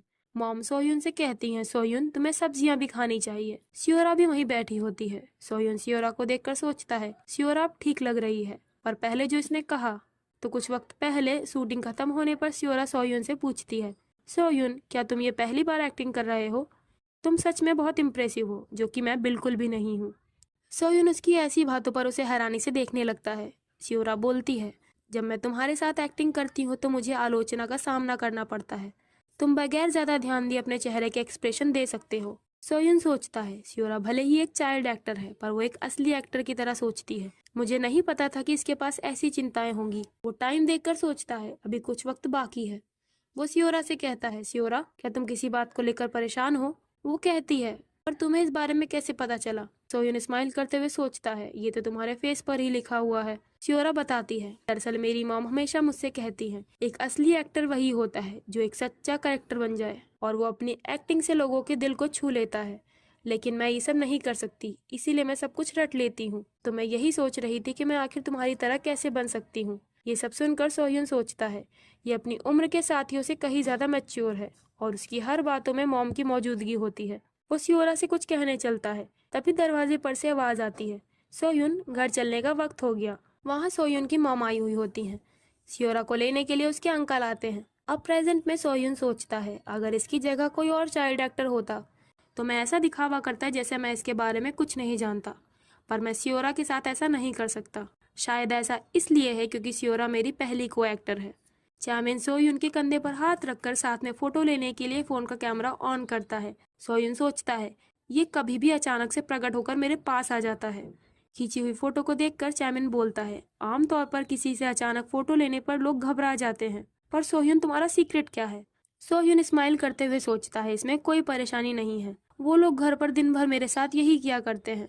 चामिन सोयून की मॉम को नमस्ते करता है। सोयून की मॉम का फोन बजता है। वो उसे रिसीव करने के लिए सोयून को चामिन के पास छोड़कर कुछ समय के लिए बाहर चली जाती हैं। चामिन दोबारा से सोयून को प्यार करने लगता है। उनका ड्रामा टीवी पर शुरू होने वाला होता है। चामिन सोयून के साथ दूसरे टेबल पर जाने लगता है। तभी सोयून सियोरा की ओर देखकर उससे कहता है, सियोरा, मैं और ह्यूंगुसोर जा रहे हैं, क्या तुम भी हमारे साथ आना चाहोगी? अब सियोरा भी अपनी उन्नी के साथ वहां जाने को तैयार हो जाती है। डायरेक्टर ने काफी पी रखी होती है। वो सोयून और सियोरा को देखकर बोलते हैं, देखो यहाँ हमारे प्यारे चाइल्ड एक्टर आए हैं। मैंने सच में काफी अच्छे चाइल्ड एक्टर्स को चुना है। अब ड्रामा शुरू हो जाता है। उसकी शुरुआत रेटिंग 5.3 से होती है। सोयून उसे देखते हुए नर्वस हो रहा होता है। वो सोचता है, मैं बिना वजह ही घबरा रहा हूँ। ड्रामा की शुरुआत सोयून के सीन से होती है। सभी लोग उसके एक्सप्रेशन को देखकर उसकी तारीफ करने लगते हैं। इस तरह ड्रामा की रेटिंग 14.1 तक पहुंच जाती है। डायरेक्टर खुश होकर कहते हैं, सोयून तुम हमारे चमकते हुए सितारे हो। सोयून कहता है, आपका शुक्रिया डायरेक्टर। वो सोचने लगता है, देखते हैं इसकी रेटिंग कितनी ऊपर जाती है। सोयून को नींद आने लगती है। चैमिन उसके गाल पकड़कर बोलता है, तुम्हें सिर्फ 9 बजे झपकी लेते हुए देखकर लगता है तुम सच में अभी एक बच्चे ही हो सोयून। चलो मैं तुम्हें तुम्हारी मॉम के पास ले चलता हूँ। वो उसे पीठ पर उठाकर बाहर मॉम के पास लेकर आता है। मॉम चैमिन से बोलती है, मैं इसके लिए माफी चाहती हूँ, लाओ मैं उसे गोद में ले लेती हूँ। चैमिन कहता है, कोई बात नहीं, ये इतना भारी नहीं है, पर क्या आप मेरे इसके साथ एक तस्वीर ले सकती हैं? वो सोचता है, जब सोयून जगेगा तो वो काफी सरप्राइज्ड हो जाएगा। अब अगले दिन ड्रामा को बहुत फेम मिलने लगता है। लोग सोयून को काफी पसंद करने लगते हैं। डैड सोयून की एक्टिंग को लेकर आए हुए कमेंट्स पढ़ने लगते हैं। सोयून पूछता है, डैड क्या कल आपने ड्रामा नहीं देखा? डैड ने काम की वजह से ड्रामा नहीं देखा होता है। सोयून उनसे नाराज होकर बोलता है, मैं आपके साथ नहीं खेलना चाहता हूँ डैड। डैड उससे माफी मांगने लगते हैं। तभी मॉम उन दोनों को डिनर के लिए बुलाने आती हैं। मॉम ने ड्रामा के सफल होने की खुशी में कई तरह की डिशेस बनाई होती है। इतने तरह के खाने को देखकर डैड हैरानी से कहते हैं, इस समय तुम्हारी टेबल भी टूट सकती है। सोयून गौर से टेबल पर सजे खाने को देख रहा होता है। वो मॉम डैड की ओर देखकर अपने पिछली जिंदगी के दिनों को याद करने लगता है, जब वो अकेले बैठकर खाना खाता था। वो उस खाने की एक बाइट लेते हुए सोचता है, मुझे ये नहीं भूलना चाहिए कि मैंने ये सब क्यों शुरू किया है। मैं इन पलों की रक्षा करना चाहता हूँ। वो मुस्कुराकर बोलता है, मॉम डैड आपका बहुत बहुत शुक्रिया। मॉम उसे गले लगाकर बोलती है, मेरा प्यारा बच्चा, अब से मॉम हर दिन तुम्हारे लिए टेस्टी खाना बनाएंगी। सोयून काफी ज्यादा खाना खा लेता है। मॉम हन्ना से फोन पर बात कर रही होती है। सोयून पूछता है, मॉम क्या ये आंटी हन्ना है? मॉम कहती है, पर तुम्हें इसके बारे में कैसे पता चला? हन्ना फोन पर मॉम से कहती है, सीनियर मैं माफी चाहती हूँ, अभी आप आराम कर रही हैं, पर अभी मैं जल्दी में हूँ। क्या सोयून सिर्फ एक एड को फिल्मा सकता है? सोयून सोचता है, एक विज्ञापन। हन्ना बोलती है, अगर मैं इसे नहीं कर पाई तो सब खत्म हो जाएगा। सोयून सोचने लगता है, मैं अगले काम को लेकर परेशान था, पर एक कॉमर्शियल एड ये बुरा नहीं है। एंटरटेनमेंट इंडस्ट्री में हर दिन दर्जनों लोग आते हैं। आपका विज्ञापन या नाटक चाहे जितना भी सफल क्यों ना हो, अगर आपके पास कोई अगली चीज नहीं है तो आप धीरे धीरे लोगों की यादों से गायब हो जाएंगे। हन्ना बताती है, ये तायसुन कंपनी का एक फोन का कॉमर्शियल एड है। तायसुन का नाम सुनकर सोयून सोचता है, ये तो मेरे जानने में सबसे बड़ी कंपनियों में से एक है, और ऊपर से ये एक फोन का एड है। चाहे जो हो, मुझे ये करना ही होगा। वो चिल्लाकर कहता है, आंटी हन्ना मैं ये करना चाहता हूँ, भले ही मॉम इसके लिए मना करे, फिर भी मैं ये करना चाहता हूँ। वो जमीन पर लौट कर एक्ट करने के लिए जिद करने लगता है। मॉम कहती हैं, ये कुछ ऐसा कर रहा है जो इसने पहले कभी नहीं किया। अन्ना फोन रखो, मैं तुमसे बाद में बात करती हूँ। इतना नाटक फैलाने के लिए सोयून को मॉम से मार पड़ जाती है। डैड मॉम से कहते हैं, ये कुछ ज्यादा ही हो गया। मॉम बोलती हैं, अगर तुम इसे इतना ही बढ़ावा दोगे तो ये इसकी बुरी आदत बन जाएगी। मॉम उस कॉमर्शियल के एड को फिल्माने के लिए मान जाती हैं। मॉम कहती हैं, सोयून क्या तुम मॉम की बात सुनोगे? मॉम अभी इस बात को लेकर श्योर नहीं है कि तुम्हारा एक्टिंग को जारी रखना सही है या नहीं। मॉम को पता है कि तुम एक्टिंग में अच्छे हो और तुम जरूरी एक बेहतरीन एक्टर बनोगे, पर फिर भी मॉम चाहती है कि तुम बाहर जाकर दोस्तों के साथ खेलो। तुम अभी बच्चे हो, मैं चाहती हूँ कि तुम्हें बाद में बाहर दोस्तों के साथ खेलने ना जाने का पछतावा ना हो। तुम्हें एक्टिंग करते समय चोट लग सकती है। मॉम इसको लेकर हमेशा परेशान रहती हैं। तुम मेरी बात समझ रहे हो ना? सोह्युन कहता है हाँ, पर मॉम मैं एक्टिंग जारी रखना चाहता हूँ। मैं जानता हूँ कि आप मुझे लेकर परेशान हैं और आप ये भी सोचती हैं कि मेरे लिए क्या अच्छा रहेगा। मुझे एक्टिंग मज़ेदार लगती है। मैं और कोशिश करना चाहता हूँ। मैं इसे यहीं ख़त्म नहीं करना चाहता। मॉम बोलती हैं, एक बच्चा कभी भी अपने पेरेंट्स से नहीं हारता। हम और कोशिश करते हैं। सोह्युन मॉम को गले लगाकर बोलता है, मॉम आप बहुत अच्छी हैं। 4 दिनों बाद वो दोनों स्टूडियो में पहुंच जाते हैं। वहाँ के लोग सोह्युन की तारीफ करने लगते हैं। हमारे सोह्युन की नज़र किसी को ढूंढ रही होती है और वो और कोई नहीं, एक्टर ली सियो हान होता है। ली सियो हान इस कॉमर्शियल एड का मेन मॉडल होता है। तभी वहाँ उसे सियो हान दिखता है। वो उसके पास जाकर उससे हेलो करता है। वहाँ का मैनेजर बोलता है, सोह्युन एक बेटे का रोल निभा रहा है और एक्ट के मेन मॉडल है मिस्टर ली सियो हान। ये एड एक परिवार के बारे में है। ये एक दिल छू जाने वाली कहानी है जिसमें एक पिता ऑफिस के ओवर टाइम के कारण अपने घर नहीं जा पाता। वो अपने बेटे के साथ वीडियो कॉल पर बात करता है। इस तरह उसे फिर से कड़ी मेहनत करने की पावर मिल जाती है। ये कहानी सुनकर सोह्युन को समझ आ जाता है कि उसके किरदार में सिर्फ उसे एक वीडियो कॉल में ही आना है। सोह्युन सियो हान को देखते हुए सोच रहा होता है, मेरे पास यही मौका है, मुझे उन्हें जानना है। अब सोह्युन शूट के लिए अपनी कॉस्ट्यूम पहन लेता है। मॉम उसकी तस्वीर लेते हुए बोलती हैं, मेरा बेटा कितना प्यारा लग रहा है। सोह्युन सेट से बाहर की ओर जा रहा होता है। वो वहाँ आ रही एक लड़की से पूछता है, एक्सक्यूज मी नूना, क्या आपको मालूम है कि मिस्टर प्रोड्यूसर और सीनियर सियो हान कहाँ पर है? वो लड़की बोलती है, अरे यहाँ फिल्मिंग सेट पर एक पपी भला क्या कर रहा है? वो उसके सिर पर हाथ रखकर कहती है, तुम सोह्युन हो, है ना? मैं तुम्हें पहचान नहीं पाई क्योंकि तुम हकीकत में फोटो से ज्यादा क्यूट हो। सोह्युन अचानक से थोड़ा पीछे हट जाता है। वो पूछता है, आप कौन है? वो लड़की बताती है, मैं तुम्हारी मॉम हूँ। तुमसे मिलकर अच्छा लगा बेटे। सोह्युन को कुछ समझ नहीं आता। वो लड़की हंसते हुए बोलती है, मैं मजाक कर रही थी। मेरा नाम एन जी ही है और मैं इस एड में तुम्हारी मॉम का रोल प्ले करने वाली हूँ। वहाँ का एक वर्कर भागते हुए जेही के पास आ रहा होता है। जेही सोह्युन को गोद में उठा लेती है। वर्कर बोलता है, आप कहाँ गायब हो गई थी? प्रोड्यूसर ने कहा है आप तुरंत शूटिंग के लिए तैयार हो जाइए। जेही उस पर चिल्लाते हुए कहती है, सच में तुम लोग अब तक कुछ नहीं कर पाए और अब यहाँ आकर हंगामा कर रहे हो। सोह्युन बोलता है, मैं खुद चल सकता हूँ, आप मुझे नीचे उतार दीजिए नूना। सोह्युन को जाता हुआ देखकर जेही बोलती है, मैं अभी एक बच्चा पालना चाहती हूँ। अब शूटिंग शुरू हो जाती है। प्रोड्यूसर कहते हैं, सोह्युन तुम कैमरे को एक फ़ोन के लेंस की तरह समझो और एक्टिंग शुरू करो। अपनी क्यूटनेस और एक्टिंग स्किल का जलवा बिखेरते हुए सोह्युन सीन शूट कर लेता है। उसे देखकर वहाँ के सभी लोग मुस्कुराने लगते हैं। तभी उसे वहाँ एक्टर ली सियो हान दिखता है। सियो हान सोह्युन से कहता है, डैड भी अपनी पूरी कोशिश करेंगे। ये सुनकर सोह्युन सोचता है, क्या वो मजाक कर रहे थे? हाँ, जरूर वो मजाक ही कर रहे होंगे। तो इस तरह सोह्युन फोन के कॉमर्शियल एड की शूटिंग कर लेता है और इसी के साथ घर पर बैठा बोर हो रहा होता है। उसकी मॉम अपने पेंडिंग काम को पूरा करने में बिजी होती हैं। हमेशा की तरह इस बार भी मॉम के फोन पर किसी का कॉल आता है। सोह्युन चौकन्ना होकर मॉम की बातें सुनने लगता है। ये फोन एक्टर ली सियो हान का होता है। वो किसी ड्रामा को लेकर मॉम से बात करता है। सोह्युन छिप कर उनकी सारी बातें सुन लेता है। अब सोह्युन ने जो बातें सुनी उसके अनुसार एक्टर ली सियो हान अपने एक ड्रामा कॉन्ट्रैक्ट में सोह्युन की प्रेजेंस मांगता है। इसका मतलब इस नए ड्रामा में सोह्युन का किरदार बहुत अहम होगा, इसीलिए प्रोडक्शन टीम को उस कॉन्ट्रैक्ट पर साइन करने तक सोह्युन को मनाना होगा। इस तरह सोह्युन का कॉन्ट्रैक्ट उसे एक मालिक की स्थिति में रखता है। लेकिन ये कहानी तब सच हो सकती है जब उसके साथ में कोई बड़ा पर्सन हो, क्योंकि सोह्युन तो बस एक 5 साल का बच्चा है। इसीलिए सोह्युन को अपने लिए किसी ऐसे इंसान की जरूरत है जो उसके लिए एक मैनेजर के तौर पर काम कर सके। पर सोह्युन की मॉम अभी अपने काम को लेकर काफी बिजी होती हैं। सोह्युन मॉम के पास जाता है। मॉम कहती हैं, सोह्युन क्या हमें अपने लिए एक मैनेजर को ढूंढने की कोशिश करनी चाहिए?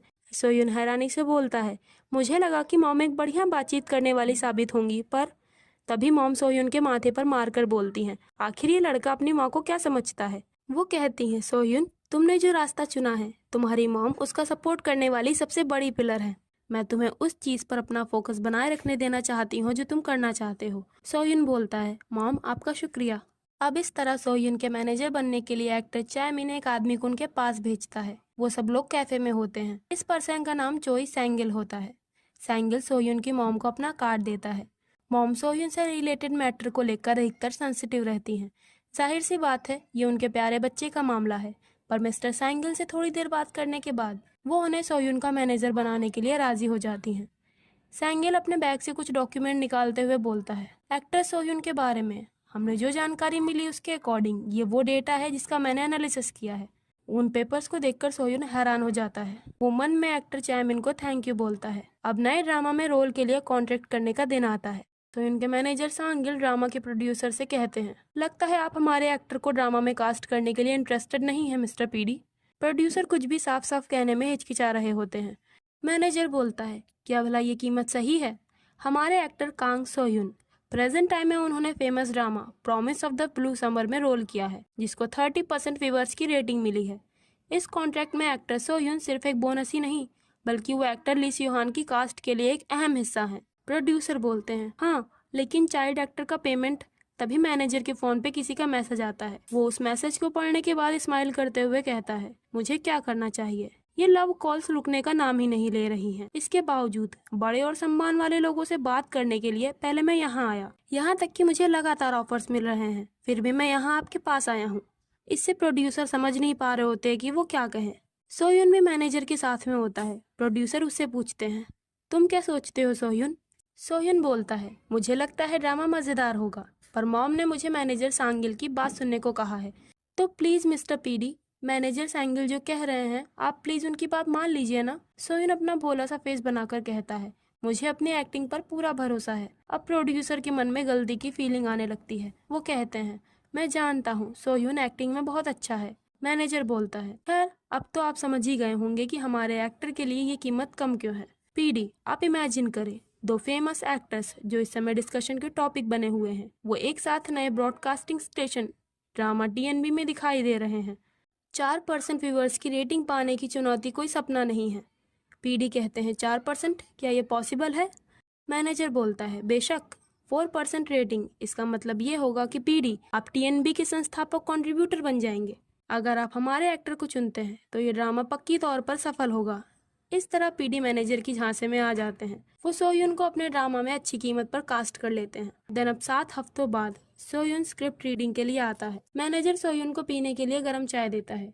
अब सर्दियों का मौसम शुरू हो चुका होता है। सोयुन सोचता है, मिस्टर सैंगिल दूसरों से अलग हैं। वो मुझे यानी एक 5 साल के बच्चे से बहुत रिस्पेक्ट के साथ बिहेव करते हैं। सोयुन स्क्रिप्ट रीडिंग के लिए रूम में आ जाता है। यहाँ ड्रामा के दूसरे एक्टर्स भी प्रेजेंट होते हैं। सोयुन सियोहान की तरफ देखकर सोचता है, जैसा कि एक्टर सियोहान से उम्मीद थी, वो स्क्रिप्ट रीडिंग में भी बहुत बढ़िया हैं।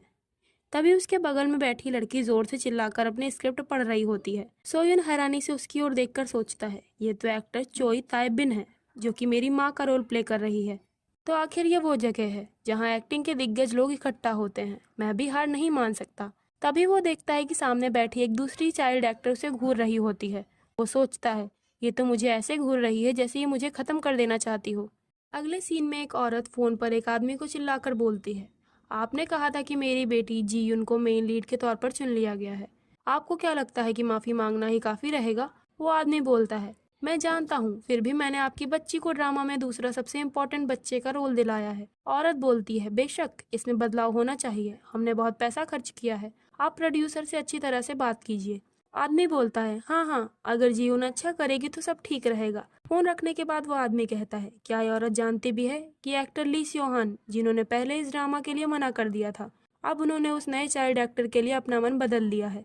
ये औरत सोचती है कि ये सब कुछ कर सकती है। इधर वो औरत टेंशन में होती है। वो कहती है, लगता है मुझे सीधे प्रोड्यूसर को ही फोन करना होगा। तभी वहाँ वही लड़की आती है जो स्क्रिप्ट रीडिंग के समय सोयुन को घूर रही थी। वो बोलती है, मॉम, क्या मुझे पीछे कर दिया गया? मॉम कहती है, हाँ, पर तुम्हें ड्रामा का दूसरा सबसे जरूरी रोल दिया गया है।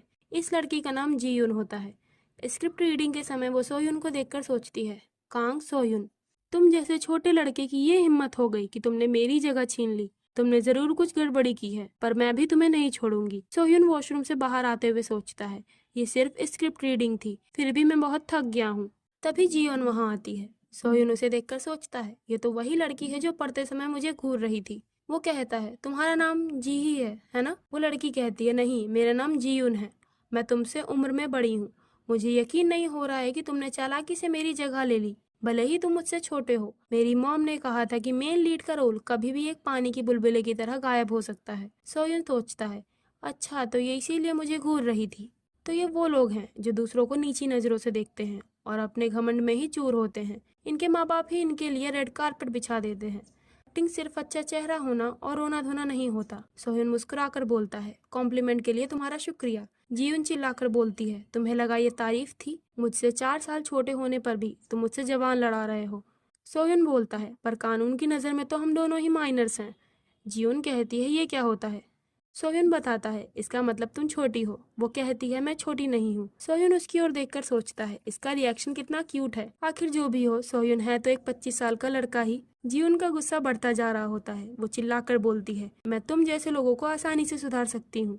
तभी वहाँ मैनेजर सांगिल आते हैं। वो कहते हैं, एक्टर सोयून, आपके घर जाने का टाइम हो गया है। वो जाते वक्त जीवन से कहता है, फिर हम शूटिंग के दिन मिलते हैं जीवन नोना। अब फाइनली ड्रामा प्रेस के शूटिंग का दिन आता है। अब ठंड काफ़ी बढ़ चुकी होती है। पीडी कहते हैं, एक्टर्स आप सभी यहाँ आ जाइए। सोयून के बगल में खड़ी एक्टर चोई तायबिन अपना जैकेट उतार देती है। वो सोयून से कहती है, चलो हम अपना बेस्ट करते हैं। वो कहता है, हाँ नूना। अब शूटिंग शुरू हो जाती है। जीवन भी शूटिंग देखने के लिए आगे आ जाती है। ये सीन होता है जहाँ चोई तायबिन को अपने बेटे यानी सोयून को थप्पड़ मारना होता है। पर जैसे ही वो सोयून का रोता हुआ चेहरा देखती है, तायबिन की आंखों में दया की भावना आ जाती है। पीडी सीन को कट करके बोलते हैं, मिस तायबिन, आपने ऐसा चेहरा क्यों बना लिया था? तायबिन बोलती है, मैं माफ़ी चाहती हूँ। सोयून का रोता हुआ फेस मुझसे देखा नहीं गया। पीडी बोलते हैं, वो इस वक्त सोयून नहीं बल्कि जैंग योन वो है और आपको उसकी बुरी माँ का रोल निभाना है। खैर चलिए हम 5 मिनट का ब्रेक लेते हैं। तायबिन सोयून से कहती है, माफ करना, मैं बार बार गलतियाँ कर रही हूँ। सोयून बोलता है, कोई बात नहीं नूना, मगर जितना ज्यादा गलती होगी ये उतना ही दुखेगा। ताबिन बोलती है, मुझे माफ कर दो सोयून, क्या तुम्हें काफी दर्द हो रहा है? वो कहता है, मैं ठीक हूँ, पर अगर ये लंबा चलता रहा तो ये कुछ ज्यादा ही दुखेगा। इसीलिए मेरे पास एक बढ़िया आइडिया है नूना। वो ताबिन को धीरे से कुछ बताने लगता है। जीवन दूर खड़ी ये सब देख रही होती है। वो सोच रही होती है, ये दोनों किस बारे में बात कर रहे हैं? कोई भी बच्चों की बात नहीं सुनेगा, क्योंकि मैंने भी कई लोगों को अपने आइडियाज के बारे में बताने की कोशिश की थी, पर उन सभी लोगों ने मुझे इग्नोर कर दिया। बच्चे चाहे जो कुछ भी बोले, बड़े लोग उसे सीरियसली नहीं लेते। तो जाहिर सी बात है सोयुन, तुम भी नजरअंदाज कर दिए जाओगे क्योंकि तुम एक बच्चे हो। अब शूटिंग दोबारा से शुरू हो जाती है। इस बार थप्पड़ मारने वाला सीन आसानी से शूट हो जाता है। पीडी कहते हैं, ये अच्छा था। अब सेट पर लोग सोयुन की तारीफ कर रहे होते हैं। जीयुन निराश होकर सोचती है, ये क्या हुआ? सेट पर एक लड़की एक्टर तायबिन से कहती है, मैं आपकी एक्टिंग से इम्प्रेस हो गई, खासकर वो थप्पड़ वाला सीन।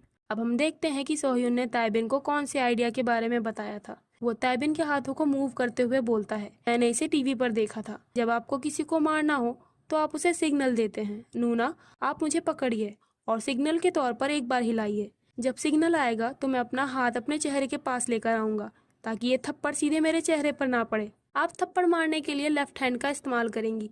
जब आप अपना लेफ्ट हैंड यूज करेंगी तो मेरा हाथ कैमरे में नहीं दिखेगा। अगर हम दोनों ये तालमेल कर पाए तो हम ये काम अच्छे से कर सकते हैं। तायबिन कहती है, ठीक है, चलो हम ट्राई करते हैं। अब प्रेजेंट टाइम में वो कहती है, ये पॉसिबल हो पाया क्योंकि सोह्युन ने मेरी मदद की। वो उसे गले लगाकर कहती है, अब तक मैं जिन भी चाइल्ड एक्टर से मिली, सोह्युन उनमें से सबसे अच्छा है। ये देखकर जीवोन कहती है, आखिर सोह्युन ही क्यों? वो वहाँ से जाने लगती है। तायबिन उसे जाते हुए देखकर सोचती है, क्या वो चाइल्ड एक्टर जीवन है? Drama promise of blue summer की रेटिंग 50% तक चली जाती है। इसके सेलिब्रेशन में एक इवेंट ऑर्गेनाइज किया जाता है। इस इवेंट में एक्टर ली स्योहान, चैमिन, फीमेल एक्टर और सोह्युन भी होते हैं। वो लोग आने वाले लोगों को कॉफी सर्व कर रहे होते हैं। सोह्युन ऊपर की तरफ देखकर मौसम के बारे में सोच रहा होता है। तभी उसकी नजर एक्टर ली स्योहान पर पड़ती है, क्योंकि उसे ही देख रहा होता है। सोह्युन के देखने पर वो अपना चेहरा घुमा लेता है। सोह्युन सोचता है, क्या ये कुछ देर से मुझे ही देख रहे थे? वहाँ पर सोह्युन की एक फैन आती है। उसने सोह्युन के नाम का हैंडमेड स्लोगन, स्कार्फ और बैग ले रखा होता है। वो कहती है, मैं तुम्हारी बहुत बड़ी फैन हूँ मिस्टर सोह्युन। मैंने ना जाने कितनी बार तुम्हारे उस ड्रामा के सीन को देखा। तुम्हारी एक्टिंग सच में कमाल की है। सोह्युन इम्प्रेस होकर कहता है, थैंक यू नूना, मैं तो भावुक हो गया। वो उसे कॉफी देता है। वो लड़की बोलती है, क्या तुम मुझे अपने अगले प्रोजेक्ट के बारे में बता सकते हो? पर माफ करना, दूसरे काम के बारे में यहाँ बात करना सही नहीं रहेगा। सोह्युन सोचने लगता है, अगर ये बात फैंस तक पहुँचती है तो ये प्रमोशन के लिए मददगार हो सकता है। तो ठीक है, मैं इन्हें इस बारे में बता देता हूँ। वो उस लड़की को धीरे से बताता है, अभी मैं एक ड्रामा की शूटिंग कर रहा हूँ। इस ड्रामा का नाम प्रेज है, जो कि अगले महीने रिलीज होगा। अभी पीछे से लोग उसे हटने को कहते हैं। वो सोह्युन से कहती है, थैंक यू, मैं आपका ये ड्रामा जरूर देखूंगी। ये काम करते करते शाम हो जाती है। सोह्युन आराम से बैठकर दूध पी रहा होता है। उसी वक्त एक्टर ली स्योहान वहाँ आते हैं। वो सोह्युन से कहता है, क्या हम कुछ पल के लिए बात कर सकते हैं? सोह्युन कहता है, हाँ बिल्कुल। एक्टर स्योहान बोलता है, मुझे आखिरकार ये कहने का साहस मिल गया। सोह्युन, मैं तुमसे माफी मांगना चाहता हूँ। वो अपना सर झुकाकर उसे सॉरी कहता है। एक्टर ली सियो हान बोलता है, मैं अब तक बड़ों और बच्चों दोनों से ही अव्वल दर्जे की एक्टिंग की मांग करता आ रहा हूँ। आमतौर पर सभी चाइल्ड एक्टर मेरी उम्मीदों पर खरे नहीं उतर पाते। जब मैंने तुम्हें पहली बार देखा, मैंने सोचा कि तुम भी ऐसे ही चाइल्ड एक्टर होगे, जिसमें ज्यादा स्किल नहीं है और जो शरारतों से भरा हुआ है। लेकिन जब मैंने सेट पर तुम्हारी एक्टिंग देखी, तब मैं खुशी से सरप्राइज हो गया। तुम्हारी एक्टिंग में जो जुनून और कोशिशें थी, उसे मैं आसानी से नहीं आंक सकता। मैं जानता हूँ कि अब देर हो चुकी है, पर क्या तुम मेरी माफी को एक्सेप्ट करोगे सोह्युन? ये सब सुनकर सोह्युन सोचता है, मुझे नहीं मालूम था कि सीनियर मन में मेरे बारे में ऐसे ख्याल रखते हैं। पहले मैं इस वजह से निराश हो गया था कि जो सीनियर मेरी इंस्पिरेशन है, उन्होंने मेरे साथ ऐसा बिहेव किया। लेकिन उनके जैसे एक्सपीरियंस एक्टर के लिए मैं सिर्फ एक चाइल्ड एक्टर हूँ। अब सीनियर मुझे एक एक्टर के तौर पर देखते हैं और उन्होंने मुझसे माफी भी मांगी है। सोहिन मुस्कुराकर अपना हाथ बढ़ाता है। वो बोलता है, हाँ बिल्कुल सीनियर। तभी बर्फ गिरने लगती है। चैमिन सोह्युन से पूछता है, तुम दोनों चुपके से क्या बात कर रहे थे, मुझे बताओ। सोह्युन बोलता है, ये मेरे और सीनियर सियो हान के बीच का एक सीक्रेट है। देन अब साल के अंत के अवार्ड इवेंट में drama promise of the blue summer की काफी सराहना मिली। एक्टर सियो हान ने बेस्ट एक्टर का अवार्ड जीता, वहीं चैमिन को पॉपुलर एक्टर का अवार्ड मिला। सोह्युन और सियोरा की जोड़ी को बेस्ट कपल का अवार्ड दिया गया। देन अब ड्रामा प्रेस के सेट पर दो लोग आपस में सोह्युन की तारीफ कर रहे होते हैं। जियून भी उसी ओर आ रही होती है। वो दोनों जियून की बुराई करते हुए बोलते हैं, सोह्युन की तुलना में जियून कुछ भी नहीं है। वो मुझे थोड़ी असभ्य लगती है। वैसे भी अमीर माँ बाप के बच्चे अधिकतर ऐसे ही होते हैं। जियून उनकी ये सारी बातें सुन लेती है। वो अपना रास्ता बदल लेती है। वो एक कोने में खड़ी होकर सोचती है, ऐसा नहीं हो सकता। वो जरूर सबके पीछे से कुछ ना कुछ बुरा कर रहा है। सब लोग सोह्युन के धोखे में आ रहे हैं। जियून सोह्युन के साथ में शूटिंग के लिए आती है। वो सोचती है, मैं तुम्हें दिखाऊंगी कि मैं तुमसे बेहतर हूँ कैंग सोह्युन। ये सीन युनवू यानी सोह्युन और चायुन यानी जियोन की पहली मुलाकात का सीन होता है। वो दोनों एक्टिंग शुरू करते हैं। जीवन बोलती है, मैं चायुन हूँ, तुम्हारा नाम क्या है? सोह्युन धीरे से बोलता है, मैं जांग युनवू हूँ। जीवन सोचती है, हाँ, इतनी धीमी आवाज, तुम्हें तो बस एक दुख भरे एक्सप्रेशन के साथ अपना जवाब ही देना है। वो कहती है, चलो युनवू, हम दोस्त बन जाते हैं। सोह्युन अपना प्यारा सा एक्सप्रेशन देखकर उसके हाथ को पकड़कर बोलता है, ठीक है, तुम्हारा शुक्रिया चायुन। उसका ऐसा एक्सप्रेशन देखकर जीवन अपने डायलॉग्स भूलने लगती है। वो सोचती है, ये तो स्क्रिप्ट से बिल्कुल अलग है। तभी पीडी दबी आवाज में कहते हैं, कट। जियोन हैरानी से सोचने लगती है, सोह्युन की ऐसी एक्टिंग, आखिर ये क्या था? एक्टिंग एकेडमी में अपोजिट रोल की स्क्रिप्ट रीडिंग के प्रैक्टिस के वक्त मुझे वहाँ बेस्ट होने की तारीफ मिली, लेकिन अभी सोह्युन की एक्टिंग देखने के बाद मेरी लाइंस पूरी तरह से मेरे दिमाग से निकल गई। पीडी कहते हैं, चलो हम एक छोटा ब्रेक लेते हैं। वो मन में सोचते हैं, आजकल चाइल्ड एक्टर काफ़ी गलतियाँ कर रहे हैं। सोह्युन जीवन से पूछता है, क्या तुम ठीक हो? वो कहती है, ये सब तुम्हारी वजह से हुआ है। वो उदास होकर एक रूम में बैठी होती है। वहाँ पर एक्टर ताइबेन आती हैं। वो उसके बगल में बैठ जाती हैं। वो उससे कहती हैं, बड़े लोग सच में काफी खुदगर्ज होते हैं, है ना? भले ही तुमने कुछ गलत ना किया हो, फिर भी वो तुम्हारे पीछे तुम्हारे बारे में बुरा कहते हैं।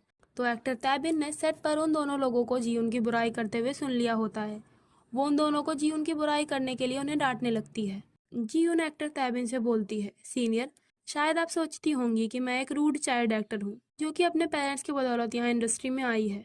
ताबिन मुस्कुराकर कहती है, क्या तुम जानती हो जीवन, जब मैंने तुम्हें पहली बार देखा तो मुझे क्या हैरानी हुई। तुम्हारी आवाज़ कॉन्फिडेंस से भरी थी। वो इतना इम्प्रेसिव था कि मैंने सोचा कि मुझे तुमसे ही सीखना चाहिए। वो जीवन के सर पर हाथ रखकर बोलती है, तुम सच में एक जुनूनी और हुनर वाली एक्टर हो। जीवन कहती है, पर इसका क्या फायदा, मैं फिर भी अपने से छोटे बच्चे से पीछे हूँ। ताबिन बोलती है, क्या तुम सोह्युन को लेकर चिंता कर रही हो? जीवन बताती है, पहले मैं उससे नफरत करती थी। मैंने सोचा कि उसने मेरी जगह छीन ली है। मुझे लगा कि इसके लिए उसने किसी ट्रिक का यूज किया होगा, पर अब मुझे मालूम हो गया सोह्युन की एक्टिंग सच्ची और प्योर है, और असल में मेरी उसके लिए नफरत केवल जलन थी। एक्टर ताबिन बोलती है, अच्छा ऐसी बात है, लेकिन मैं भी ऐसे ही फील करती हूँ। जब मैंने एक्टर के तौर पर अपने करियर की शुरुआत की थी तो मेरा निकनेम जलनखोर था। अगर कोई मुझसे बेहतर काम करता तो मुझे ये बर्दाश्त नहीं होता था। पर जीवन, तुम ग्रेट हो। तुमने अपनी गलती को पहचाना और उसे एक्सेप्ट किया है। हकीकत में बड़ों के लिए करना बहुत कठिन होता है। शायद ऐसा इस वजह से है क्योंकि तुम अपनी एक्टिंग को लेकर काफी सजग हो।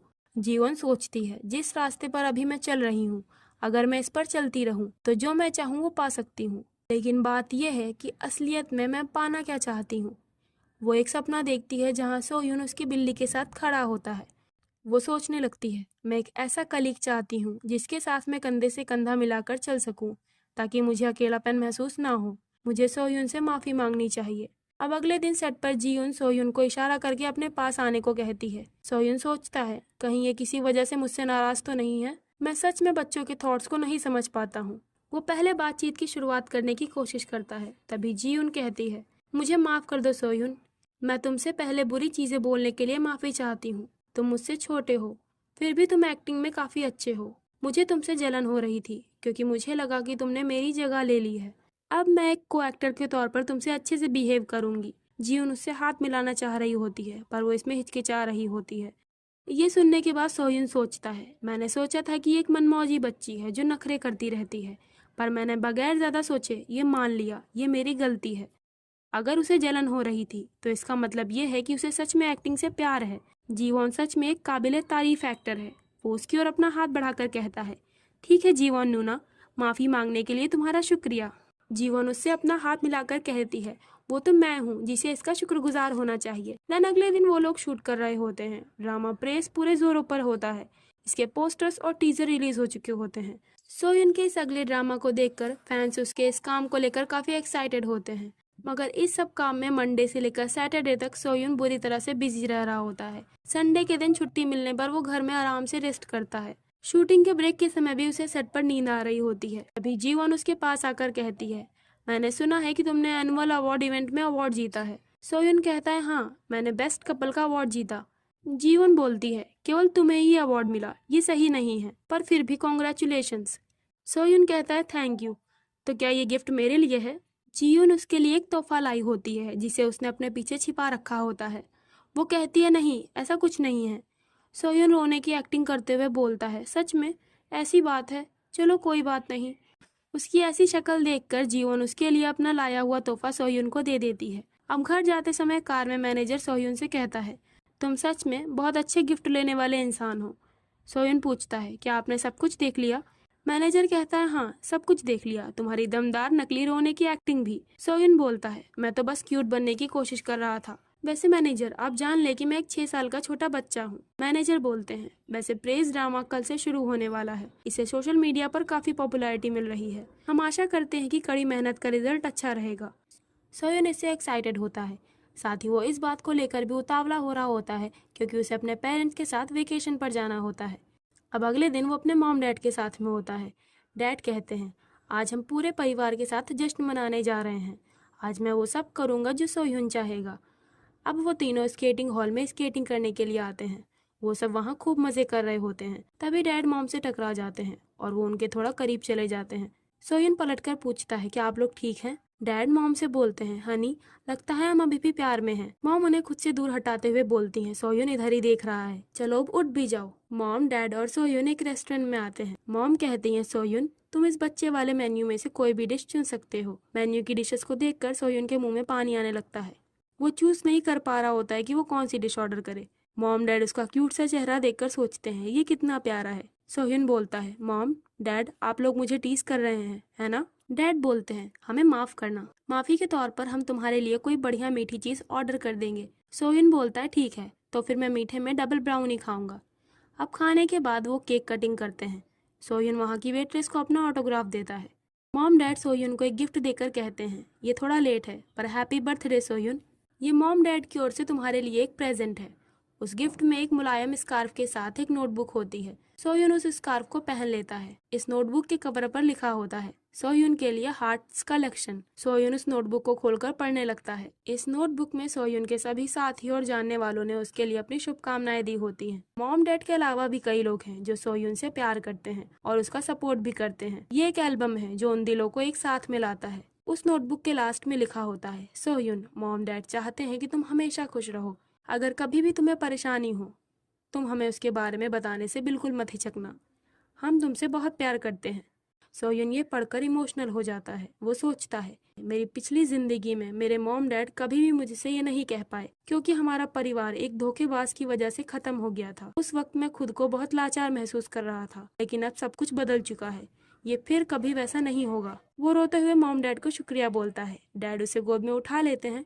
मॉम उसका हाथ पकड़कर कहती हैं, सोह्युन, दरअसल मॉम इस बात से थोड़ा परेशान थी कि तुमने अभी हाल ही में एंटरटेनमेंट इंडस्ट्री में अपना डेब्यू किया है। तुम दूसरे बच्चों से ज्यादा काबिल और इंटेलिजेंट हो। इस दुनिया ने तुम्हें एक ही वक्त पर चमक और रोशनी दी है, लेकिन इसकी दूसरी तरफ गहरा अंधेरा जरूर होगा। हम ये नहीं चाहते कि हमारा सोह्युन बहुत सारा पैसा कमाए, बल्कि हम ये चाहते हैं कि तुम्हारी जिंदगी स्वस्थ और अच्छी रहे।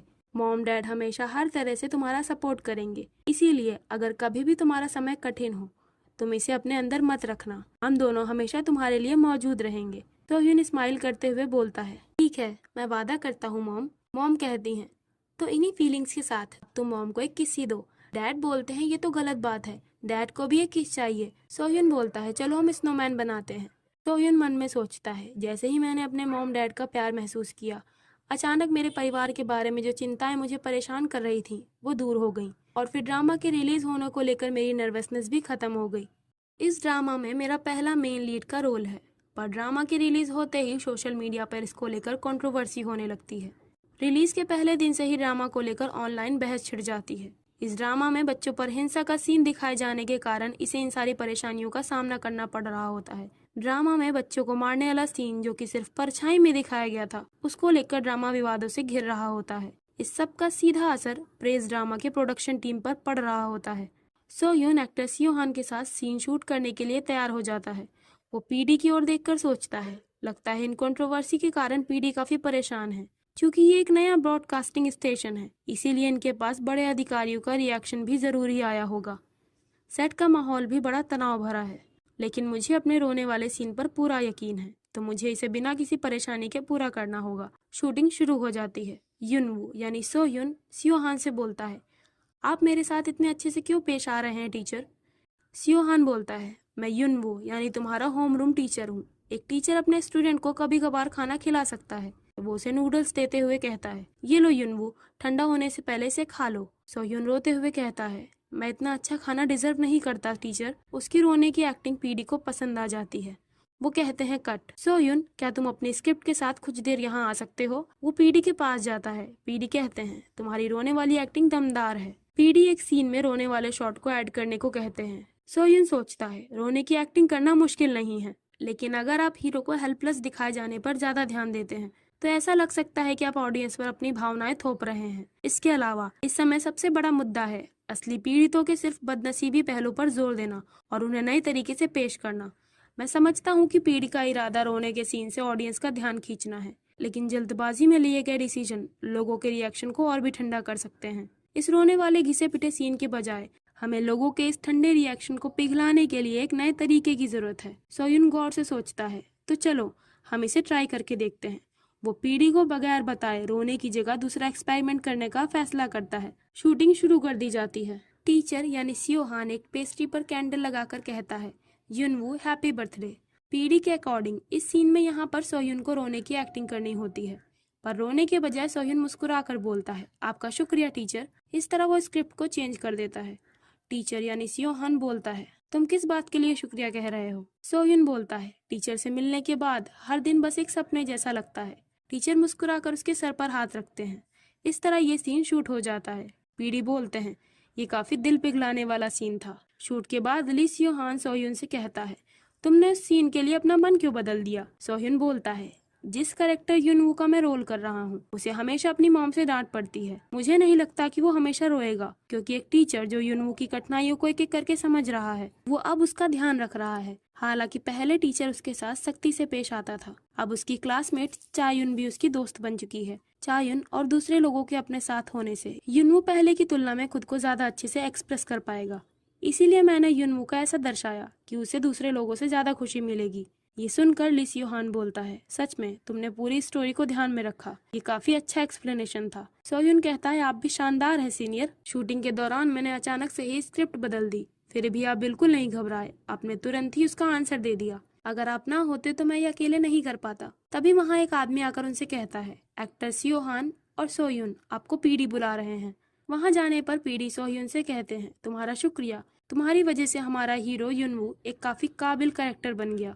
एक हकीकत की घटना को बदलते हुए इसका मेन लीड ज्यों का त्यों नहीं रह सकता। इसका एहसास मुझे थोड़ी देर बाद हुआ, इसीलिए मैं तुम दोनों से कुछ कहना चाहता हूँ। मुझे आगे के डायलॉग्स में भी कुछ बदलाव करने की जरूरत है। सोह्युन इस बात से थोड़ा सरप्राइज हो जाता है। सोह्युन कार से घर जा रहा होता है। उसके मैनेजर की आंखों के नीचे डार्क सर्कल्स हो गए होते हैं। सोह्युन के पूछने पर वो बताते हैं, मैं कल रात ठीक से सो नहीं पाया। वो सोह्युन को कुछ पेपर देते हुए कहते हैं, मैंने आज सुबह तक उन ऑफर्स को पूरा कर लिया है जो आपके एक्टिंग करने के लिए आए हैं। सोयुन बोलता है, आप इसको पूरा करने की वजह से सो नहीं पाए। आपका शुक्रिया मिस्टर सांगिल।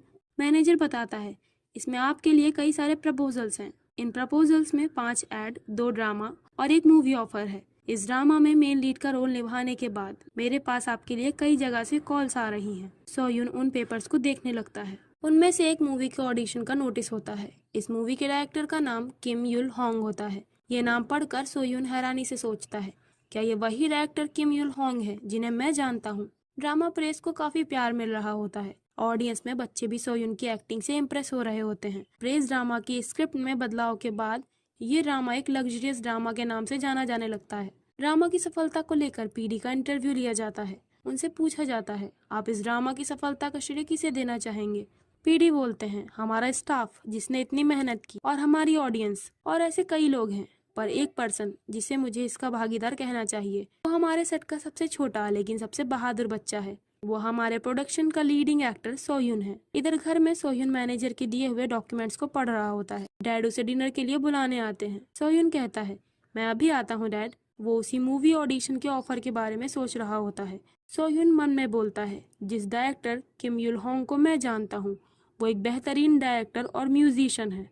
वो एक ऑलराउंडर है जो खुद अपना स्क्रीन प्ले लिखती हैं। वो अपनी कई क्लासिक म्यूजिकल फिल्म के लिए जानी जाती हैं। पर इस मूवी शैडो पाथ के बारे में मैंने फ्यूचर में नहीं सुना है। इस मूवी के सफल होने की कोई गारंटी नहीं है और ना ही मेरे पास इस मूवी की कोई जानकारी है। इसके अलावा इस मूवी के ऑडिशन में एक्टर्स की एज लिमिट 5 से 15 साल तक की है। अगर मेरा अपोनेंट एक मिडिल स्कूलर हुआ तो ये मुश्किल हो सकता है, लेकिन इस सब के बावजूद मैं इस मूवी में मेन लीड बनने का मौका नहीं गंवाना चाहता, जिसकी डायरेक्टर खुद किम युल होंग है।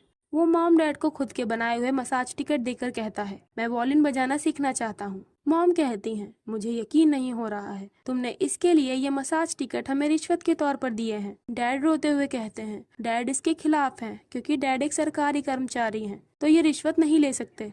मॉम डैड से कहती है, हनी खाना खाने के बाद तुम बर्तन धो लेना। मॉम सोह्युन से पूछती हैं, क्या ये ऑडिशन के बारे में है। सोह्युन बताता है, हाँ, मुझे ऑडिशन के लिए वॉलिन बजाना होगा। मैंने इस खिलौने से काफी प्रैक्टिस की है, तो मैं जरूर असली वाला वॉलिन अच्छे से बजा पाऊंगा। उसने एक खिलौने वाला वॉलिन हाथ में पकड़ रखा होता है। वो सोचता है, वैसे मैंने सच में एक बार वॉलिन बजाया है। वो अपनी पुरानी जिंदगी को याद करता है जब एक बार उसने वॉलिन बजाया था। देन मॉम मैनेजर के साथ सोह्युन को एक म्यूजिक एकेडमी में लेकर आती हैं। अंदर आने पर एक औरत उन्हें ग्रीट करती है। वो बोलती है, मैं किम सोही इस म्यूजिक एकेडमी की डायरेक्टर हूँ। सोह्युन भी उन्हें अपना परिचय देता है। मिस सोही उसे एक्टर के तौर पर पहचान लेती हैं। वो सब प्रैक्टिस के लिए प्रैक्टिस रूम में आ जाते हैं। सोह्युन को अपने साइज का वॉलिन मिल जाता है। मिस सोही बोलती हैं, तुमने कहा कि तुमने पहले कभी कोई इंस्ट्रूमेंट नहीं बजाया है, तो चलो हम इसे ट्राई करते हैं। सोह्युन अपने तरीके से वॉलिन बजाना शुरू करता है। मिस सोही एक्साइटेड होकर उसे वॉलिन बजाते हुए देखने लगती हैं। सोह्युन के बजाने के बाद वो सरप्राइज होकर कहती हैं, ये बच्चा एक जीनियस है। मॉम कहती हैं, सोह्युन एक जीनियस नहीं बल्कि वो तो क्यूट है। मिस सोही बोलती है, नहीं सोह्युन की मॉम, एक बच्चे के लिए इतनी अच्छी टोन से बजाना शुरू करना अनोखा है।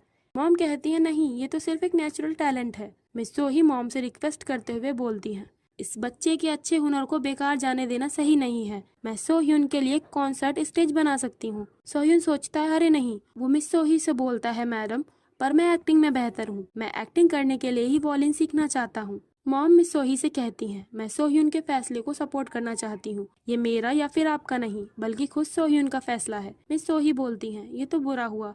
खैर, मैं सोह्युन के ऑडिशन को लेकर उसकी पूरी मदद करूंगी। इस तरह सोह्युन मूवी के ऑडिशन देने के लिए वॉलिन सीखने लगता है।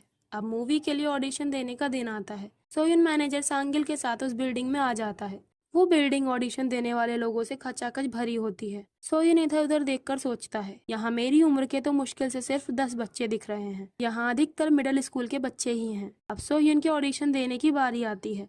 मैनेजर उसे गुड लक बोलते हैं। जाते समय सोह्युन सोच रहा होता है, मैंने अपनी पिछली जिंदगी में 4 साल एक अननोन आइडल के तौर पर गुजारे और काफी चीजें एक्सपीरियंस की, पर मैं पहली बार किसी मूवी का ऑडिशन देने जा रहा हूँ। इसको लेकर मैं थोड़ा घबराया हुआ हूँ, पर गलतियां करना साधारण है ना। आखिर मैं 6 साल का एक बच्चा ही तो हूँ। तभी ऑडिशन रूम के अंदर से जोर से चिल्लाते हुए एक बच्चा दौड़कर बाहर आता है। वो रोते हुए बताता है, अंदर एक मॉन्स्टर बैठा है। देन थोड़ी देर पहले वही बच्चा ऑडिशन के लिए रूम में आया होता है। यहाँ जजिंग के लिए कई लोग बैठे होते हैं। वो बच्चा वॉलिन बजाकर ऑडिशन की शुरुआत करता है। कुछ जजेस को उसकी परफॉर्मेंस अच्छी लग रही होती है। तभी उन जजेस में से पिंक बालों वाली एक औरत बोलती है, बस बहुत हुआ, ये किस तरह का मजाक था? तुम्हें लगता है मैं यहाँ तुम जैसे बच्चे को देखना चाहती हूँ? तुम तो ठीक से बजा भी नहीं पा रहे हो। और ये अजीब सा डांस क्या था? जब तुम्हें बजाना नहीं आता तो तुम क्यूट बनने की कोशिश क्यों नहीं करते? तो ये खतरनाक शक्ल वाली पर्सन ही डायरेक्टर किम युल होंग होती है। उनका भयानक चेहरा देखकर वो बच्चा उससे बहुत डर जाता है। दूसरे जजेस डायरेक्टर युल को ये सब कहने से मना कर रहे होते हैं, पर वो उन सभी पर अकेले भारी होती है। उस बच्चे को हटा दिया जाता है। अब ऑडिशन देने की बारी सोयुन की होती है। वो रूम के अंदर आता है। वो जजेस उसे देखकर आपस में बात करते हैं, ये तो उस ड्रामा में था जो अभी जल्दी ही खत्म हुआ है। इसकी एक्टिंग काफी अच्छी है। डायरेक्टर युल बोलती है, क्या फायदा अगर ये अच्छे से बजा नहीं सकता? क्या हम इसे इसकी पॉपुलैरिटी के कारण चुनने वाले हैं? अगर ऐसी ही बात है तो चलो हम किसी गुड़िया को यूज कर सकते हैं। अब सोयुन वायलिन बजाना शुरू करता है। सभी जजेस का ध्यान उसके म्यूजिक पर होता है।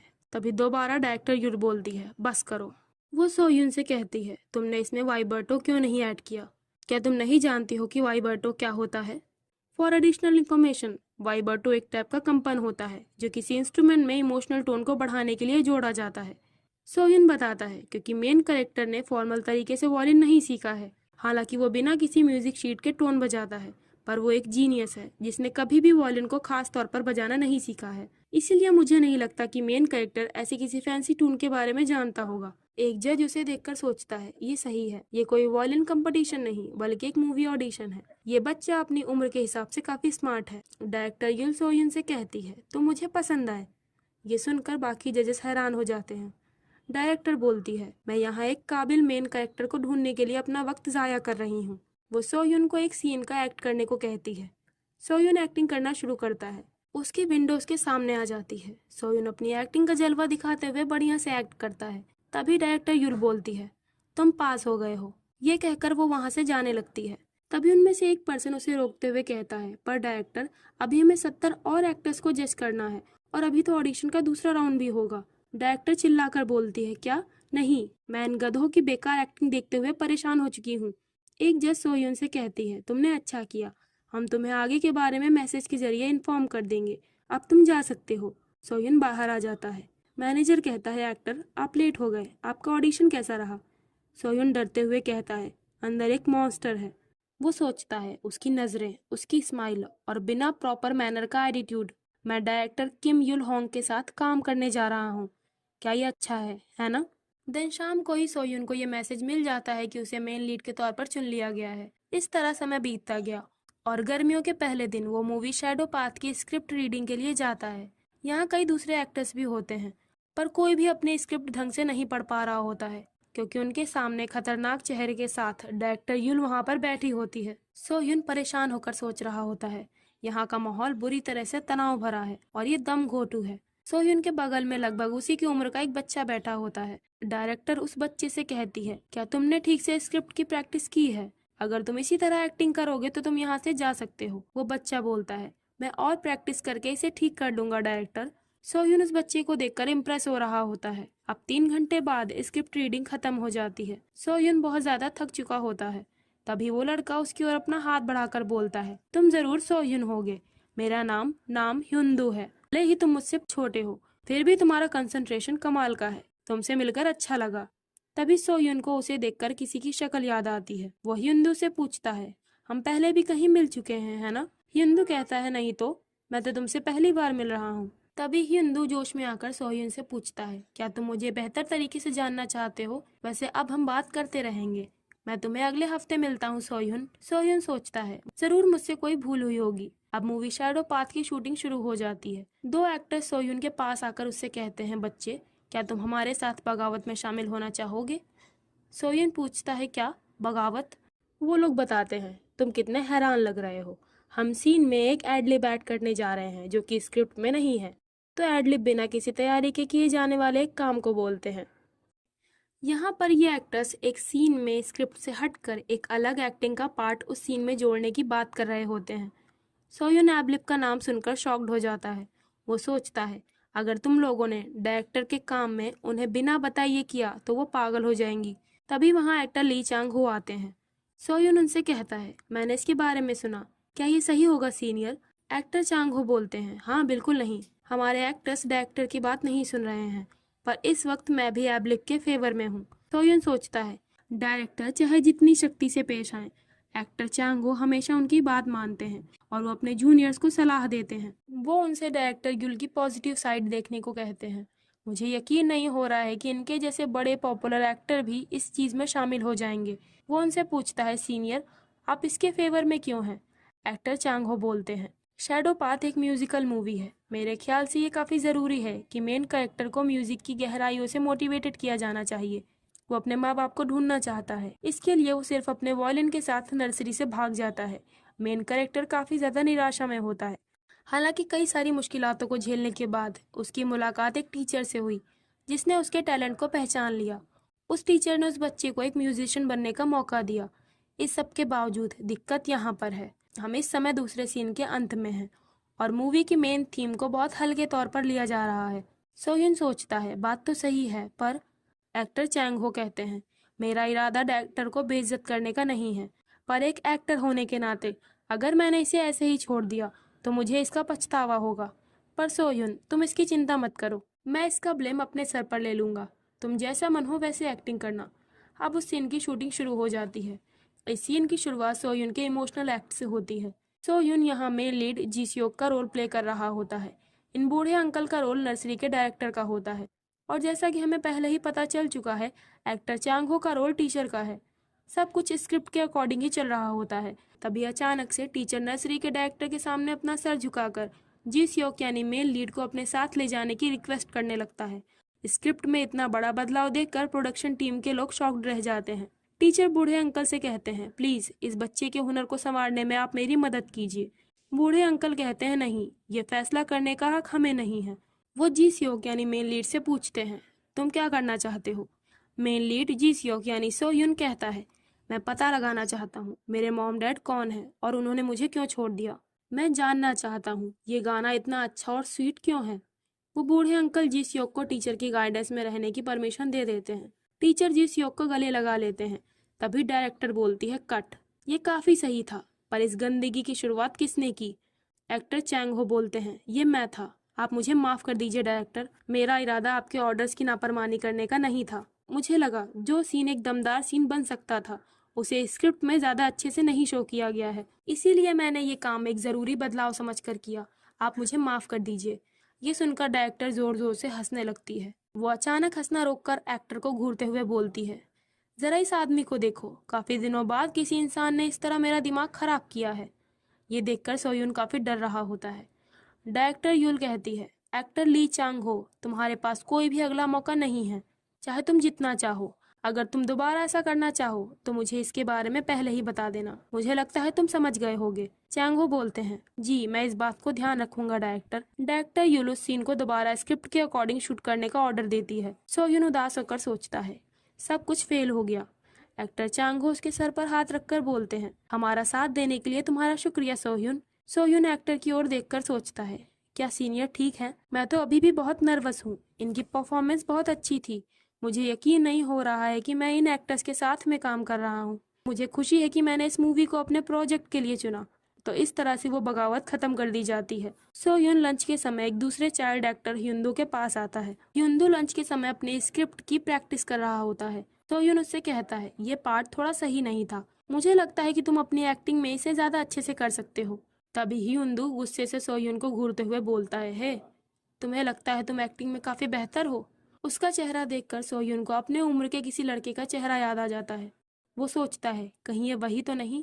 अब इस लंच टाइम के थोड़ी देर पहले के सीन में मेन कैरेक्टर जी सियोक अपने दोस्तों के साथ में होता है। सोhyun और hyundu शूटिंग कर रहे होते हैं। शूट पूरा होने पर डायरेक्टर युल बोलती है ठीक है कट। वो कहती है सोhyun तुमने अपने चेहरे के एक्सप्रेशन अच्छे से दिए, गुड जॉब। पर hyundu तुम्हारी आवाज अभी भी स्थिर नहीं है, तुम और प्रैक्टिस करो। 1 घंटे में लंच के बाद हम दोबारा मिलेंगे। अब hyundu ध्यान से बैठकर अपनी स्क्रिप्ट पढ़ रहा होता है। उसे डायरेक्टर के स्टेटमेंट से थोड़ा दुख पहुंचता है। इधर सोhyun अपना लंच ले रहा होता है। लंच दे रही लड़की उससे पूछती है इतना खूबसूरत बनने के लिए तुमने क्या खाया? सोhyun मुस्कुराकर कहता है शायद मॉम डैड के प्यार से भरा खाना। उसकी बातों को सुनकर hyundu को काफी चिढ़ हो रही होती है। अब सोhyun उसके पास आता है। वो उसके स्क्रिप्ट के बारे में hyundu को बताने लगता है। hyundu अननॉयड सा फेस बनाकर वही लाइन बोलता है क्या तुम्हें लगता है कि तुम एक्टिंग में बहुत अच्छे हो? उसका चेहरा देखकर सोह्युन को किसी की शक्ल याद आती है। देन अब हम सोह्युन की पिछली जिंदगी के बारे में देखते हैं, जब वो अपने 25 साल वाले शरीर में था। क्रिसमस का फेस्टिवल होता है। सोह्युन अपने दूसरे साथियों के साथ कॉस्ट्यूम पहनकर बच्चों को गिफ्ट्स दे रहा होता है। काम खत्म होने पर वो उस रेडियर की कॉस्ट्यूम से अपना सर बाहर निकालता है। उसके साथ ही उसका गाल छूकर कहते हैं, तुमने अच्छा काम किया और आज तो तुम्हारा जन्मदिन है। वो उसके लिए केक लाते हैं। सोह्युन कहता है, तुम लोगों का शुक्रिया। उसके साथ ही बोलते हैं, अगले साल हम एक बड़े स्टेज पर ब्लैक स्टार के साथ चलेंगे। वो लोग इस साल भी साल के अंत की पार्टी कर रहे हैं। मुझे बहुत जलन हो रही है, पर हाँ, उसके ग्रुप का लीडर गिनो हमारे सोह्युन को काफी पसंद करता है। ये सब सुनकर सोह्युन सोचता है, ब्लैक स्टार एक आइडल ग्रुप है। उन्होंने हमारे साथ ही अपना डेब्यू किया था और इस समय वो हमसे कोसों आगे हैं। उनका लीडर गिनो एक नेचुरल जीनियस है। उसका यूनिक टैलेंट और चमकती हुई पर्सनैलिटी, साथ ही एक बड़ी एजेंसी के सपोर्ट के कारण उसने आसानी से शुरुआती स्टेज को स्किप कर दिया था। वो अधिकतर मेरे साथ काफी फ्रेंडली तरीके से बिहेव करता है। गिनो सोह्युन से कहा करता है, तुम इतने अंधेरे में क्यों हो सोह्युन, चलो भी, तुम्हें मुस्कुराना चाहिए। सोह्युन मन में कहता है, पर मुझे गिनो अनकंफर्टेबल लगता है। अब उसके साथियों के जाने के बाद सोह्युन अकेले बैठा होता है। उसे अपने मॉम को कॉल करने का ख्याल आता है, पर घर से बाहर जाने के बाद उसे याद नहीं होता कि उसने आखिरी बार अपनी मॉम से कब बात की थी। डिवोर्स के बाद मॉम को भी काफी कठिन समय का सामना करना पड़ा। इस सब में वो सोह्युन की ओर ध्यान नहीं दे पाई। मॉम के घर वाले सोह्युन से मॉम को परेशान करने से मना कर देते हैं। मॉम के घर वालों ने सोह्युन से बोला था, तुम्हारी मॉम तुम्हारी वजह से ही इतनी सारी मुश्किलातों को सह रही है। ये सारी पुरानी बातें याद करने के बाद सोह्युन कहता है, नहीं, मैं मॉम को कॉल नहीं कर सकता, वो बिजी होंगी। देन गिनो सोह्युन के लिए बर्थडे प्रेजेंट लेकर आया होता है। सोह्युन बोलता है, माफ करना, मैंने कुछ तैयारी नहीं की। गिनो कहता है, तुम परेशान मत हो, तुम्हारा दिल ही मेरे लिए काफी है और हम तो सोलमेट्स हैं, है ना। वैसे मेरी मॉम मेरा बर्थडे मनाने के लिए सुबह से मेरे पीछे पड़ी हैं, तो क्या मैं तुम्हारे घर आ सकता हूँ। यहाँ एडिशनल जानकारी के तौर पर गिनो और सोह्युन का जन्मदिन एक ही दिन होता है। उसके उतरे हुए फेस को देखकर बोलता है, क्या हुआ, तुम ज्यादा खुश नहीं लग रहे हो। गिनो की इस बातों से सोह्युन को अपनी मॉम की याद आने लगती है। वो सोचता है, मेरी मॉम जिन्हें मैं कॉल तक नहीं कर सकता। सोह्युन गिनो को इग्नोर करते हुए बोलता है, कुछ नहीं। गिनो सोह्युन से बोलता है, सोह्युन, असल जिंदगी की तुलना में तुम कैमरे के सामने बिल्कुल अलग लगते हो। हकीकत में मैं थोड़ा सहनशील और अलग तरह का हूँ, लेकिन मैं चाहे जितना छिपाने की कोशिश करूँ, लोग जान ही लेते हैं। सोह्युन, तुम्हें अपने आप को थोड़ा आराम देने की जरूरत है। तुम्हें खुद के प्रति ईमानदार रहना चाहिए और दूसरों के सामने खुलकर आना चाहिए, तब लोग तुम तक आसानी से पहुंच सकेंगे। ये सारी बातें सुनकर सोह्युन का दिमाग खराब हो जाता है। वो चिल्लाकर गिनो से कहता है, तुम मेरे बारे में जानते ही क्या हो। तुम ये सब कह सकते हो क्योंकि तुम्हारे पास सब कुछ है, मेरे पास इतनी लग्जरीज नहीं है। जब भी तुम मुझे ऐसी एडवाइस देते हो, मुझे ये बेइज्जती जैसा लगता है। गिनो बोलता है, मेरा ये मतलब नहीं था। सोह्युन कहता है, तुम्हें लगता है ये आसान है क्योंकि तुम्हारा परिवार, तुम्हारा हुनर, आसपास का माहौल, सब कुछ परफेक्ट है, इसलिए तुम मेरी और अच्छे बनने की कोशिश कर रहे हो। मेरी दुनिया में अगर मैं तुम्हारी जितनी मेहनत करूं तो इससे मैं कहीं भी नहीं पहुंच पाऊंगा। इस बात से गिनो भी गुस्से में आ जाता है। वो सोह्युन से कहता है, तुम भी मेरे बारे में कुछ नहीं जानते कांग सोह्युन। अब प्रेजेंट टाइम में हमारा 6 साल का सोह्युन सोचता है, उस वक्त मैंने आखिरी बार गिनो का चेहरा देखा था। मैं उसका चेहरा अभी तक नहीं भूल पाया, लेकिन इसका मतलब ये है कि ये चाइल्ड एक्टर नाम हिंदू ही गिनो है। अब इसी के साथ सोह्युन हिंदू को पहचानने के बाद हैरान रह जाता है। तभी आवाज आती है, सभी एक्टर अपना लंच करने के बाद यहाँ वापस आ जाएं। हिंदू चौंक कर सोह्युन से कहता है, मुझे माफ करना, मैंने इसका गुस्सा तुम पर निकाल दिया क्योंकि मैं जैसा करना चाहता था ये वैसा नहीं हो पाया। माफ करना, मैंने तुम्हारे साथ वैसा बर्ताव नहीं किया जैसा कि एक साथी के साथ करना चाहिए था। सोह्युन बोलता है, अरे कोई बात नहीं। वो सोचता है, मुझे पता है ये तुम्हारी गलती नहीं है। वो हिंदू से बोलता है, मैं पहले लंच करने के लिए जाता हूँ। सोह्युन म्यूजिक एकेडमी में वॉयलिन की प्रैक्टिस कर रहा होता है। तभी उसकी उंगली में वॉयलिन के तार से थोड़ी चोट लग जाती है। वो सोचता है, एक बच्चे का हाथ होने के कारण ये आसानी से दर्द करने लगता है। टीचर सोही पूछती है, क्या तुम ठीक हो सोह्युन? अब काफी देर हो गई है, तुम्हारे मॉम डैड तुम्हारी चिंता कर रहे होंगे, तुम कल आकर इसे खत्म कर सकते हो। सोह्युन बोलता है, नहीं टीचर, आप मुझे सिर्फ 1 या फिर आधा घंटा दीजिए, मैं इसे पूरा कर लूंगा। टीचर सोही पूछती है, क्या तुम कर पाओगे? सोह्युन दोबारा वॉयलिन की प्रैक्टिस करने लगता है। वो सोचता है, जगह के रिजर्वेशन के इशू के चलते बाहर सड़क पर शूट होने वाले सीन को आगे बढ़ा दिया गया था। सोह्युन कल सेट पर हुए डिस्कशन के बारे में सोचने लगता है। डायरेक्टर युल बोलती है, हमें बाहर शूट करने की परमिशन मिल गई है, तो हम 1 हफ्ते में बाहर जाकर शूटिंग करेंगे। ये सुनकर सोह्युन को झटका लग जाता है। वह हैरानी से कहता है, क्या केवल 1 हफ्ता? डायरेक्टर, जरा रुकिए, इस तरह की एक्टिंग का लेवल बहुत मुश्किल होता है, ये करना काफ़ी कठिन होगा। डायरेक्टर उसकी बातों को इग्नोर करते हुए बोलती है, मैं पहले घर जा रही हूँ, इसकी शूटिंग तक तुम सभी ब्रेक ले सकते हो। इस तरह उस मुश्किल सीन की शूटिंग की प्रैक्टिस करने के लिए सोह्युन के पास ज़्यादा वक्त नहीं होता है। वो घर पर रात में जग कर वॉलिन बजाने वाले सीन को शूट करने की प्रैक्टिस कर रहा होता है। अब एक हफ्ते बाद उस सीन को शूट करने का दिन आता है। वो मैनेजर के साथ वेन्यू पर जाते वक्त कार में सो जाता है। मैनेजर बोलता है, एक्टर आप शूटिंग की जगह पर पहुंच गए हैं। वो नींद से जगकर कहता है, क्या इतनी जल्दी? मैनेजर बोलता है, आप एक हफ्ते से ठीक से सो नहीं पाए हैं, तो क्या आप ये सीन शूट कर पाएंगे? सोहन मुस्कुराकर कहता है, सब ठीक है, मैं आज अच्छे से काम करूंगा। वो सोचता है, मैंने इसके लिए बहुत प्रैक्टिस की है और अब इसका वक्त आ गया है। इस सीन की शूटिंग खुले पार्क में होनी होती है। यहाँ पर कई सारे आम लोग भी शूटिंग देखने के लिए इकट्ठा होते हैं। सोहन को शूटिंग के लिए बुलाया जाता है। वो वहाँ जाते हुए सोचता है, मैं अपनी विंडो सिस्टम की एबिलिटी के साथ, जिसमें मैं कैमरा के शॉट को देख सकता हूँ, मैंने अपना ऑडिशन पास किया और मैं आसानी से फिल्मिंग को पूरा कर पाया हूँ। इस वक्त ये एबिलिटी मेरी पावर है। शूटिंग की तैयारियां पूरी कर दी जाती है। डायरेक्टर यूले कार में बैठी होती है। वो कंप्यूटर पर सोह्युन के अब तक के किए गए एक्टिंग के फुटेज को गौर से देख रही होती है। वो उसे देखते हुए सोचती है, कुछ तो गलत है। इस सोह्युन की एक्टिंग और इसके चेहरे के एक्सप्रेशन में एक भी गलती नहीं है। मुझे लगता है वो सिर्फ सही आंसर चुन रहा है, इससे ज्यादा और कुछ भी नहीं। उसे देखकर लगता है जैसे वो देख सकता है कि कैमरा कहाँ पर है और वो वही करता है जो ऑडियंस को ज्यादा पसंद आए। इधर शूटिंग शुरू करने से पहले सोह्युन सोचता है, इस एबिलिटी के साथ मैं बिना टेंशन के परफॉर्म कर सकता हूँ। हमेशा की तरह जब तक मैं अपनी नज़रें अपने कैमरा की विंडो पर रखूँगा, मैं अपनी परफॉर्मेंस पर ध्यान लगा पाऊँगा।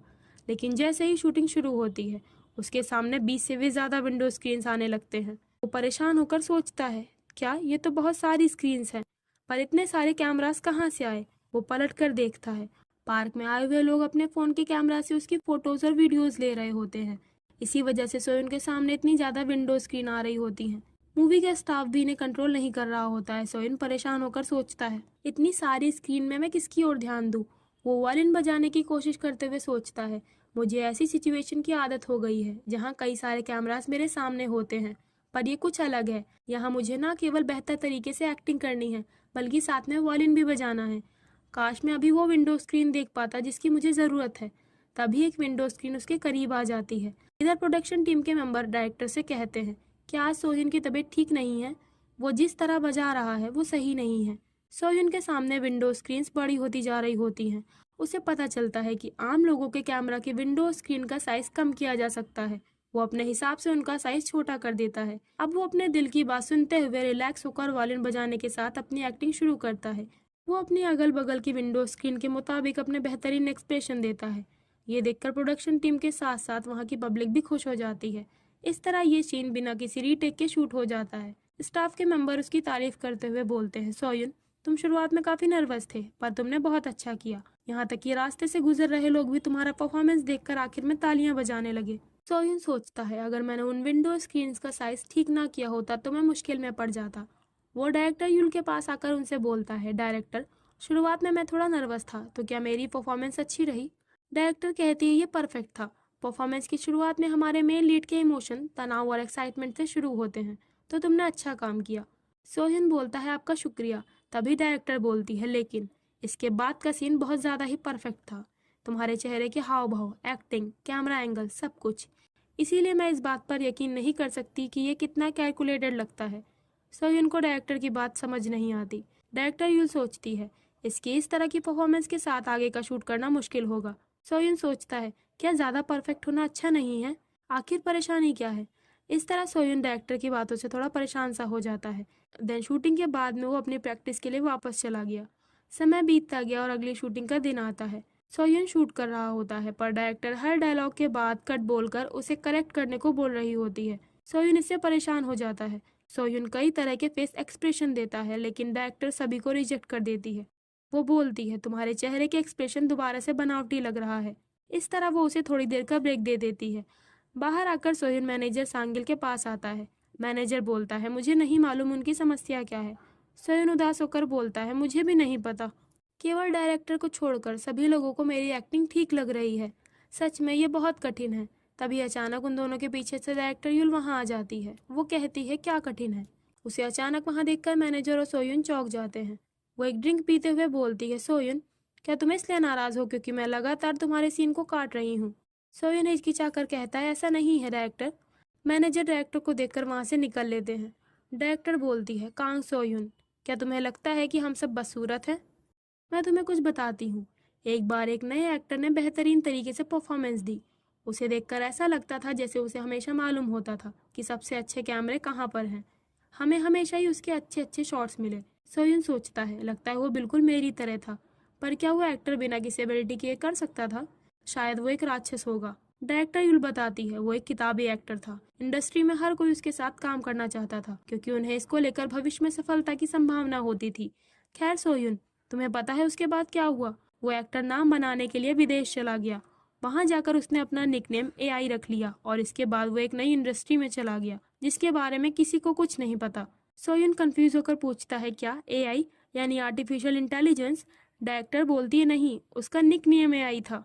सोयुन कहता है, पर डायरेक्टर, मुझे अभी भी नहीं समझ आया कि आप क्या कहना चाह रही हैं। वो भोला बनने की एक्टिंग कर रहा होता है। सोयुन सोचता है, मुझे यकीन है कि एक्टर एआई बचपन में ऐसा नहीं कर सकता था।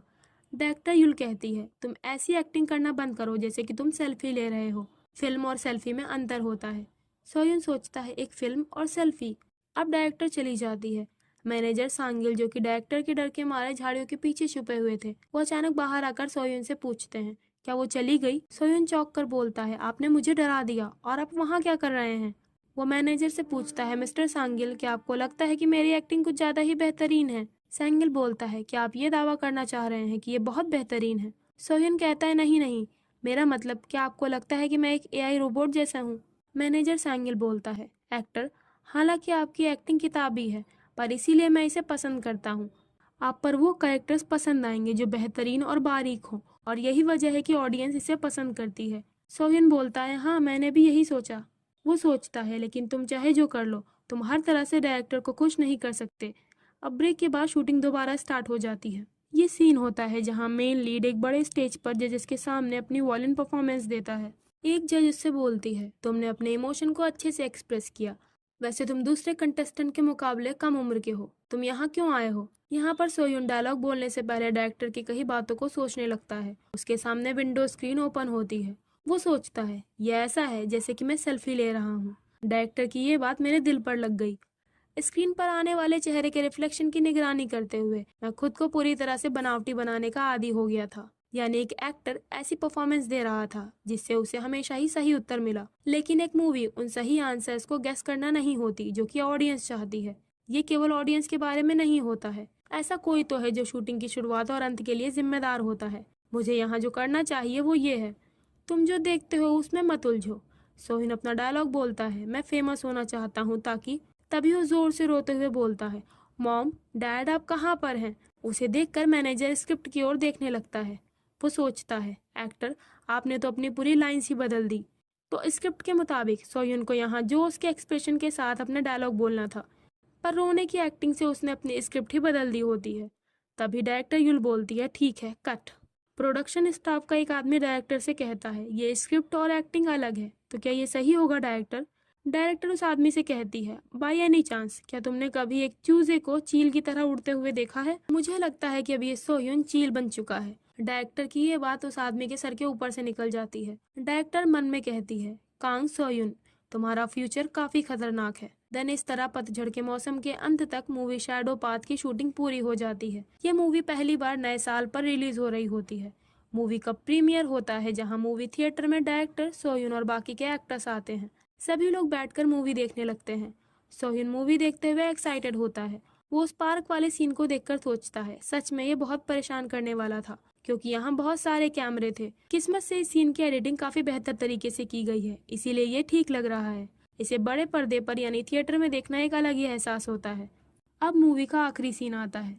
ये सीन देखकर सोयुन सोचता है, इस सीन के लिए एक्टर चांग हो को हमारे डायरेक्टर ने डांटा था और हमें इस सीन को दोबारा स्क्रिप्ट के मुताबिक शूट करना पड़ा। ये बुरा रहा कि हमारे उस एडलिब वाले सीन को इसमें नहीं रखा गया। तभी अचानक मूवी में वही सीन आता है जिसके लिए डायरेक्टर ने चांगो को डांटा था और दोबारा शूट करने को बोला था। डायरेक्टर ने उस एडलिब वाले सीन को मूवी में ऐड कर दिया होता है। ये देखकर सोयुन के मुंह से जूस बाहर आ जाता है। वो सोचता है, क्या इस सीन को मूवी के एंड वर्जन में यूज किया गया है? सभी लोग डायरेक्टर की ओर देखकर सोचते हैं, डायरेक्टर क्या आपने ये नहीं कहा था कि ये सीन आपको नापसंद है? डायरेक्टर अपना जूस पीते हुए इस पर कोई रिएक्शन नहीं देती है। तो जब इस मूवी की एडिटिंग का काम चल रहा होता है, एडिटिंग रूम में एडिटर डायरेक्टर से कहती है, मैंने 3rd एडिटिंग पूरी कर ली है, तो क्या मैं आपको इसे रेंडर करके भेज दूं? डायरेक्टर बोलती है, नहीं, 1 मिनट रुको। वो सीन को देख रही होती है जहाँ एक्टर ने स्क्रिप्ट को हटाकर अपनी एडलिप के अनुसार एक्टिंग की थी। उसे काफी देर देखने के बाद वो एडिटर से बोलती है, ये लो, इसे भी 2 पार्ट में करके ऐड कर लो। एडिटर हैरानी से बोलती है, पर क्या, आपने तो कहा था कि हम इसके बजाय स्क्रिप्टेड सीन का यूज करेंगे, पर अब ऐसा क्यों? डायरेक्टर उस समय को सोचती है जब सोयुन ने स्क्रिप्ट से हटकर रोने की एक्टिंग की थी। उसने सोयुन से पूछा था कि उसने स्क्रिप्ट क्यों बदल दी। इस पर सोयुन ने मुस्कुराते हुए जवाब दिया था, अगर मैं मेन लीड जीसीओ की जगह पर होता तो मैं कुछ ऐसा ही करता। अब एडिटिंग रूम में बैठे हुए डायरेक्टर बोलती है, तुम ना ही डरे और ना ही घबराए, तुम्हारे चेहरे पर इससे ज्यादा खुशी नहीं हो सकती थी। इस बार कुछ एक्टर्स ने मुझे हरा दिया। पीछे एडिटर रोते हुए बोलती है, डायरेक्टर मैं घर जाना चाहती हूँ। तो इस तरह मूवी शैडो पाथ का प्रीमियर एंड हो जाता है। सभी एक्टर्स बाहर आ जाते हैं। एक्टर्स आपस में बात कर रहे होते हैं। नर्सरी के डायरेक्टर का रोल निभाने वाले अंकल बोलते हैं, सच में मुझे स्टेज परफॉर्मेंस वाला सीन नहीं पसंद आया। मुझे ऐसा लगा जैसे सोयुन हमारे डायरेक्टर के सख्त बर्ताव से रोने लगा हो। लेडी एक्टर बोलती है, हाँ, वो बहुत जोर जोर से रो रहा था। मैं तो उसे गले लगाने के बारे में सोचने लगी क्योंकि वो बहुत ज्यादा ही रो रहा था। वो अंकल बोलते हैं, वैसे हमारे डायरेक्टर बहुत मजाकिया हैं। हमारे स्क्रिप्ट बदलने पर वही सबसे ज्यादा गुस्से में थे कि हमें उस एडलिप को नहीं यूज करना चाहिए था। उसी वक्त अंकल के पीछे से डायरेक्टर आकर बोलती है, तुम किस बात की शिकायत कर रहे हो? उन्हें वहां अचानक देखकर एक्टर सरप्राइज हो जाते हैं। डायरेक्टर के साथ में जा रही औरत डायरेक्टर से कहती है, किम युल होंग, तुम अभी भी अपने कैरेक्टर से बाहर नहीं आ पाती हो। युल उससे कहती है, मुझ पर एक एहसान करो और चुप हो जाओ। वो औरत सभी एक्टर से बोलती है, आप सभी की कड़ी मेहनत के लिए शुक्रिया। इस औरत ने जीसीओ की स्टेज परफॉर्मेंस के लिए जज का रोल प्ले किया होता है। यह औरत एक म्यूजिक प्रोफेसर होती है और डायरेक्टर की एक साथी होती है। सोयुन मैनेजर के साथ बाहर गैराज में होता है। उसी वक्त वहाँ पर डायरेक्टर और म्यूजिक प्रोफेसर आती है। म्यूजिक प्रोफेसर उसे देखकर बहुत खुश लग रही होती है। सोयुन बोलता है, डायरेक्टर मैं इस मूवी से बहुत इम्प्रेस हुआ हूँ। डायरेक्टर कहती है, मिल रही तारीफों को बाद के लिए बचा कर रखो, तुम्हारे आगे भी बहुत सा काम है। फिर भी मुझे तुम्हारे साथ काम करके काफी मजा आया सोयुन। वो दोनों वहाँ से जाने लगते हैं। सोयुन कंफ्यूज होकर कहता है, क्या मेरे सामने बहुत सारा काम है? मैनेजर बोलता है, मूवी बहुत अच्छी बनी, इसका प्रीमियर भी हो गया, तो इसका मतलब ये है। तभी चैमिन वहाँ आकर बोलता है, हाँ ये सबसे अच्छा है, अगर मुझे दोबारा ये सब ना सहना पड़े। उसे वहाँ अचानक देखकर सोयुन चिल्लाता है, आप यहाँ कब आए? चैमिन बताता है, मैं अपने हीरो एक्टर कांग सोयुन से बात करने का इंतजार कर रहा था। उससे भी बढ़कर, सोयुन तुम मेरे कोवर्कर बन सकते हो। सोयुन पूछता है, क्या कोवर्कर? चैमिन बताता है, हाँ मैंने एक एजेंसी शुरू की है, तुम वहाँ आ जाओ। सोयुन बोलता है, नहीं थैंक यू, मैं वहाँ नहीं आना चाहता। चैमिन कहता है, पर क्यों? क्या तुम अब भी उसी डायरेक्टर से चिपके रहना चाहते हो? वो सोयुन को प्यार करते हुए बोलता है, मुझे निराशा हुई, पर हमारा सोयुन बहुत स्मार्ट है। सोयुन उसे खुद से दूर हटा रहा होता है। तभी उसे अपने सामने एक विंडो स्क्रीन दिखती है। कुछ गर्ल्स फैन उसकी फोटोज ले रही होती हैं। मैनेजर बोलते हैं, हमें किसी कैफे में चलकर बात करनी चाहिए। वो तीनों एक कैफे में आ जाते हैं। चैमिन सोह्युन को बताता है, मेरी एजेंसी का नाम क्राउन एंटरटेनमेंट है, तो चलो पहले हम सेटलमेंट परसेंटेज के बारे में बात करते हैं। तो क्या सोह्युन को पता है कि दूसरे एक्टर्स को कितनी पेमेंट मिलती है? सोह्युन बोलता है, हाँ थोड़ा थोड़ा। वो सोचता है, मैं चाइल्ड एक्टर के बारे में ज्यादा तो नहीं जानता। जब यहाँ आने से पहले मैं एक आइडल था, तब मेरा हिस्सा कंपनी की वजह से काफी कम था। इसके अलावा मैं अभी भी घाटे में हूँ क्योंकि इस वक्त मैं एक चाइल्ड एक्टर हूँ, एक अडल्ट एक्टर नहीं। फिर भी मैं ज्यादा पेमेंट पाना चाहता हूँ। चैमिन बोलता है, तुम्हारा इस पर क्या विचार है? ये एक बेसिक रेशियो है 5:5 का, जिसमें ट्रेनिंग का खर्च भी हम उठाएंगे। सोह्युन, क्या तुम जानते हो 5:5 क्या है? सोह्युन एक्साइटेड होकर बोलता है, हाँ 100 रुपए कमाने पर मुझे 50 रुपए मिलेंगे। चैमिन बोलता है, हाँ तुम काफी स्मार्ट हो सोह्युन। सोह्युन बोलता है, तो आपका मतलब मैं आधा पैसा ले सकता हूँ? चैमिन बोलता है, हम एक मैनेजर से ज्यादा एक सलाहकार हैं। हमारी एजेंसी में तुम्हें जरूरत का सपोर्ट और गाइडेंस दी जाएगी, लेकिन जब बात असली चुनाव की आती है तो एक्टर के ओपिनियन को महत्व दिया जाता है। सोह्युन पूछता है, तो क्या इससे फर्क नहीं पड़ता कि मैं जिस दिशा में जाना चाहता हूँ वो एजेंसी की योजना से अलग है? चैमिन कहता है, मैं जूनियर को ट्रेन करने की कोशिश नहीं कर रहा हूँ। मैंने ये एजेंसी खोली है ताकि मैं अपने फेवरेट एक्टर्स को अपने साथ रख सकूं और उन्हें अपना पूरा सपोर्ट दे सकूं। सोह्युन ये सुनकर सोचता है, वैसे वो खासकर ज्यादा पैसा कमाना चाहता है। चैमिन बोलता है, मुझे सिर्फ यही चाहिए। हर किसी के पास पहले से ही एक फिक्स्ड ट्रेनर या स्कूल है। एक एजेंसी के द्वारा इसे बदलने की कोशिश करना हंसी के लायक होता है। तुम्हारे पास पहले से ही एक एक्टिंग टीचर है ना? लेकिन मैं तुम्हें कोई और टीचर नहीं रखने दूंगा। सोयन सोचता है, सच में ये काफी बढ़िया प्रपोजल है। जैसे जैसे मई का महीना नजदीक आ रहा है, मेरी टेंशन बढ़ती जा रही है क्योंकि मेरी इनकम बहुत धीमी स्पीड से आगे बढ़ रही है। अगर मैं किसी एजेंसी से जुड़ता हूँ तो मेरे मैनेजर की सैलरी, कानूनी मुद्दे और प्रैक्टिस रूम का ध्यान रखा जाएगा। अगर इन सारी चीजों के बारे में ध्यान से सोचा जाए तो वाकई इनसे निपटना मुश्किल है। चैमिन बोलता है, और एक राज की बात, एक्टर ली सियोहान को भी हमारी एजेंसी में ट्रांसफर कर दिया गया है। ली सियोहान का नाम सुनकर सोह्युन अचानक बोलता है, मैं कॉन्ट्रैक्ट पर साइन करके एजेंसी ज्वाइन करने को तैयार हूँ। कॉन्ट्रैक्ट पर साइन करने के बाद वो चैमिन से हाथ मिलाकर बोलता है, फ्यूचर की कोशिशों को लेकर कॉन्ग्रेचुलेशंस बॉस। चैमिन कहता है, यू टू मिस्टर कैंग। इस तरह सोह्युन चैमिन की एजेंसी क्राउन एंटरटेनमेंट को ज्वाइन कर लेता है। इसके बाद सोह्युन एक्टर ली सियोहान से मिलता है। सियोहान सोह्युन से कहता है, क्या ये सच है कि तुमने मेरा नाम सुनते ही कॉन्ट्रैक्ट पर साइन करने का फैसला ले लिया? सोह्युन स्माइल करते हुए कहता है, हाँ, सीनियर सियोहान के नाम ने मुझे जीत लिया और मैंने इसको लेकर पेरेंट्स और मैनेजर से भी बात की थी। सियोहान बोलता है, ये सुनकर अच्छा लगा, और हाँ, मूवी शैडो पाथ के बॉक्स ऑफिस पर नंबर 1 बनने के लिए कॉन्ग्रेचुलेशंस। मैंने तुम्हारी मूवी देखी, तुम सच में काफी अच्छे लग रहे थे। सोह्युन एक्साइटेड होकर पूछता है, क्या आपने वो देखा? आपको वो कैसा लगा सीनियर? सियोहान बताता है, ये एक शांत मूवी थी जो बसंत के मौसम के लिए बिल्कुल परफेक्ट थी। वैसे वो डायरेक्टर युल अभी एक बिगनर है ना? सोह्युन कहता है, हाँ ऐसा ही है। सियोहान बोलता है, हालांकि कहानी में हारमोनी की थोड़ी कमी थी, पर एडिटिंग कमाल की थी। मैं उस मूवी में तुम्हारे ठोस विश्वास को महसूस कर सकता हूँ। तुम थिएटर में काफी टैलेंटेड होगे। ये सुनकर सोह्युन खुश हो जाता है। वो सोचता है, सीनियर सियोहान कुछ अलग ही हैं। तभी सोह्युन अपने बगल में देखता है जहाँ एक्टर चैमिन आंसू बहा रहा होता है। सोह्युन चौंक कर पूछता है, तुम यहाँ कब आए? चैमिन कहता है, मैं यहाँ कब आया? ये मेरा ही ऑफिस है। वो उन्हें मूवी शैडो पाथ की सीडी एल्बम दिखाता है। वो बताता है, इस एल्बम में सोह्युन के मेन गाने के परफॉर्मेंस के 4 अलग अलग वर्जन्स हैं। सोह्युन बोलता है, ये बहुत बढ़िया है। सियोहान सोह्युन से कहता है, ये तुम्हारे लिए अच्छा है क्योंकि भले ही मिस्टर चैमिन अजीब दिखते हों, लेकिन वो बिजनेस में बहुत बढ़िया है। चैमिन कहता है, मैं इसमें आपका भी सीनियर हूँ। सियोहान बोलता है, नहीं, हम दोनों सिर्फ बॉस और एम्प्लॉय हैं। चैमिन बोलता है, हाँ, आपने पहले भी यही कहा था। सोह्युन सोचता है, सीनियर सियोहान एक ऐसे पर्सन है जो सिर्फ असली एक्टर्स को ही सताते हैं। उसी वक्त मैनेजर सांगिल दौड़ते हुए ऑफिस में आते हैं। वो सोह्युन से कहते हैं, हमें एयरपोर्ट जाना होगा। सोह्युन कहता है, एयरपोर्ट? मैनेजर बताते हैं, हाँ, हम फ्रांस जा रहे हैं। अब सोह्युन फ्रांस पहुंच चुका होता है। उसके साथ में डायरेक्टर युल और एक्टर चांग हो भी होते हैं। सोह्युन सोचता है, मैं विश्वास नहीं कर पा रहा हूँ कि मैं इस वक्त फ्रांस में हूँ। वो तीनों मूवी शैडो पाथ को लेकर फ्रांस के फिल्म फेस्टिवल में आए हुए होते हैं। सोह्युन डायरेक्टर की ओर देखकर सोचता है, आपने कहा था कि मेरे सामने अभी बहुत काम है, क्या ये यही था?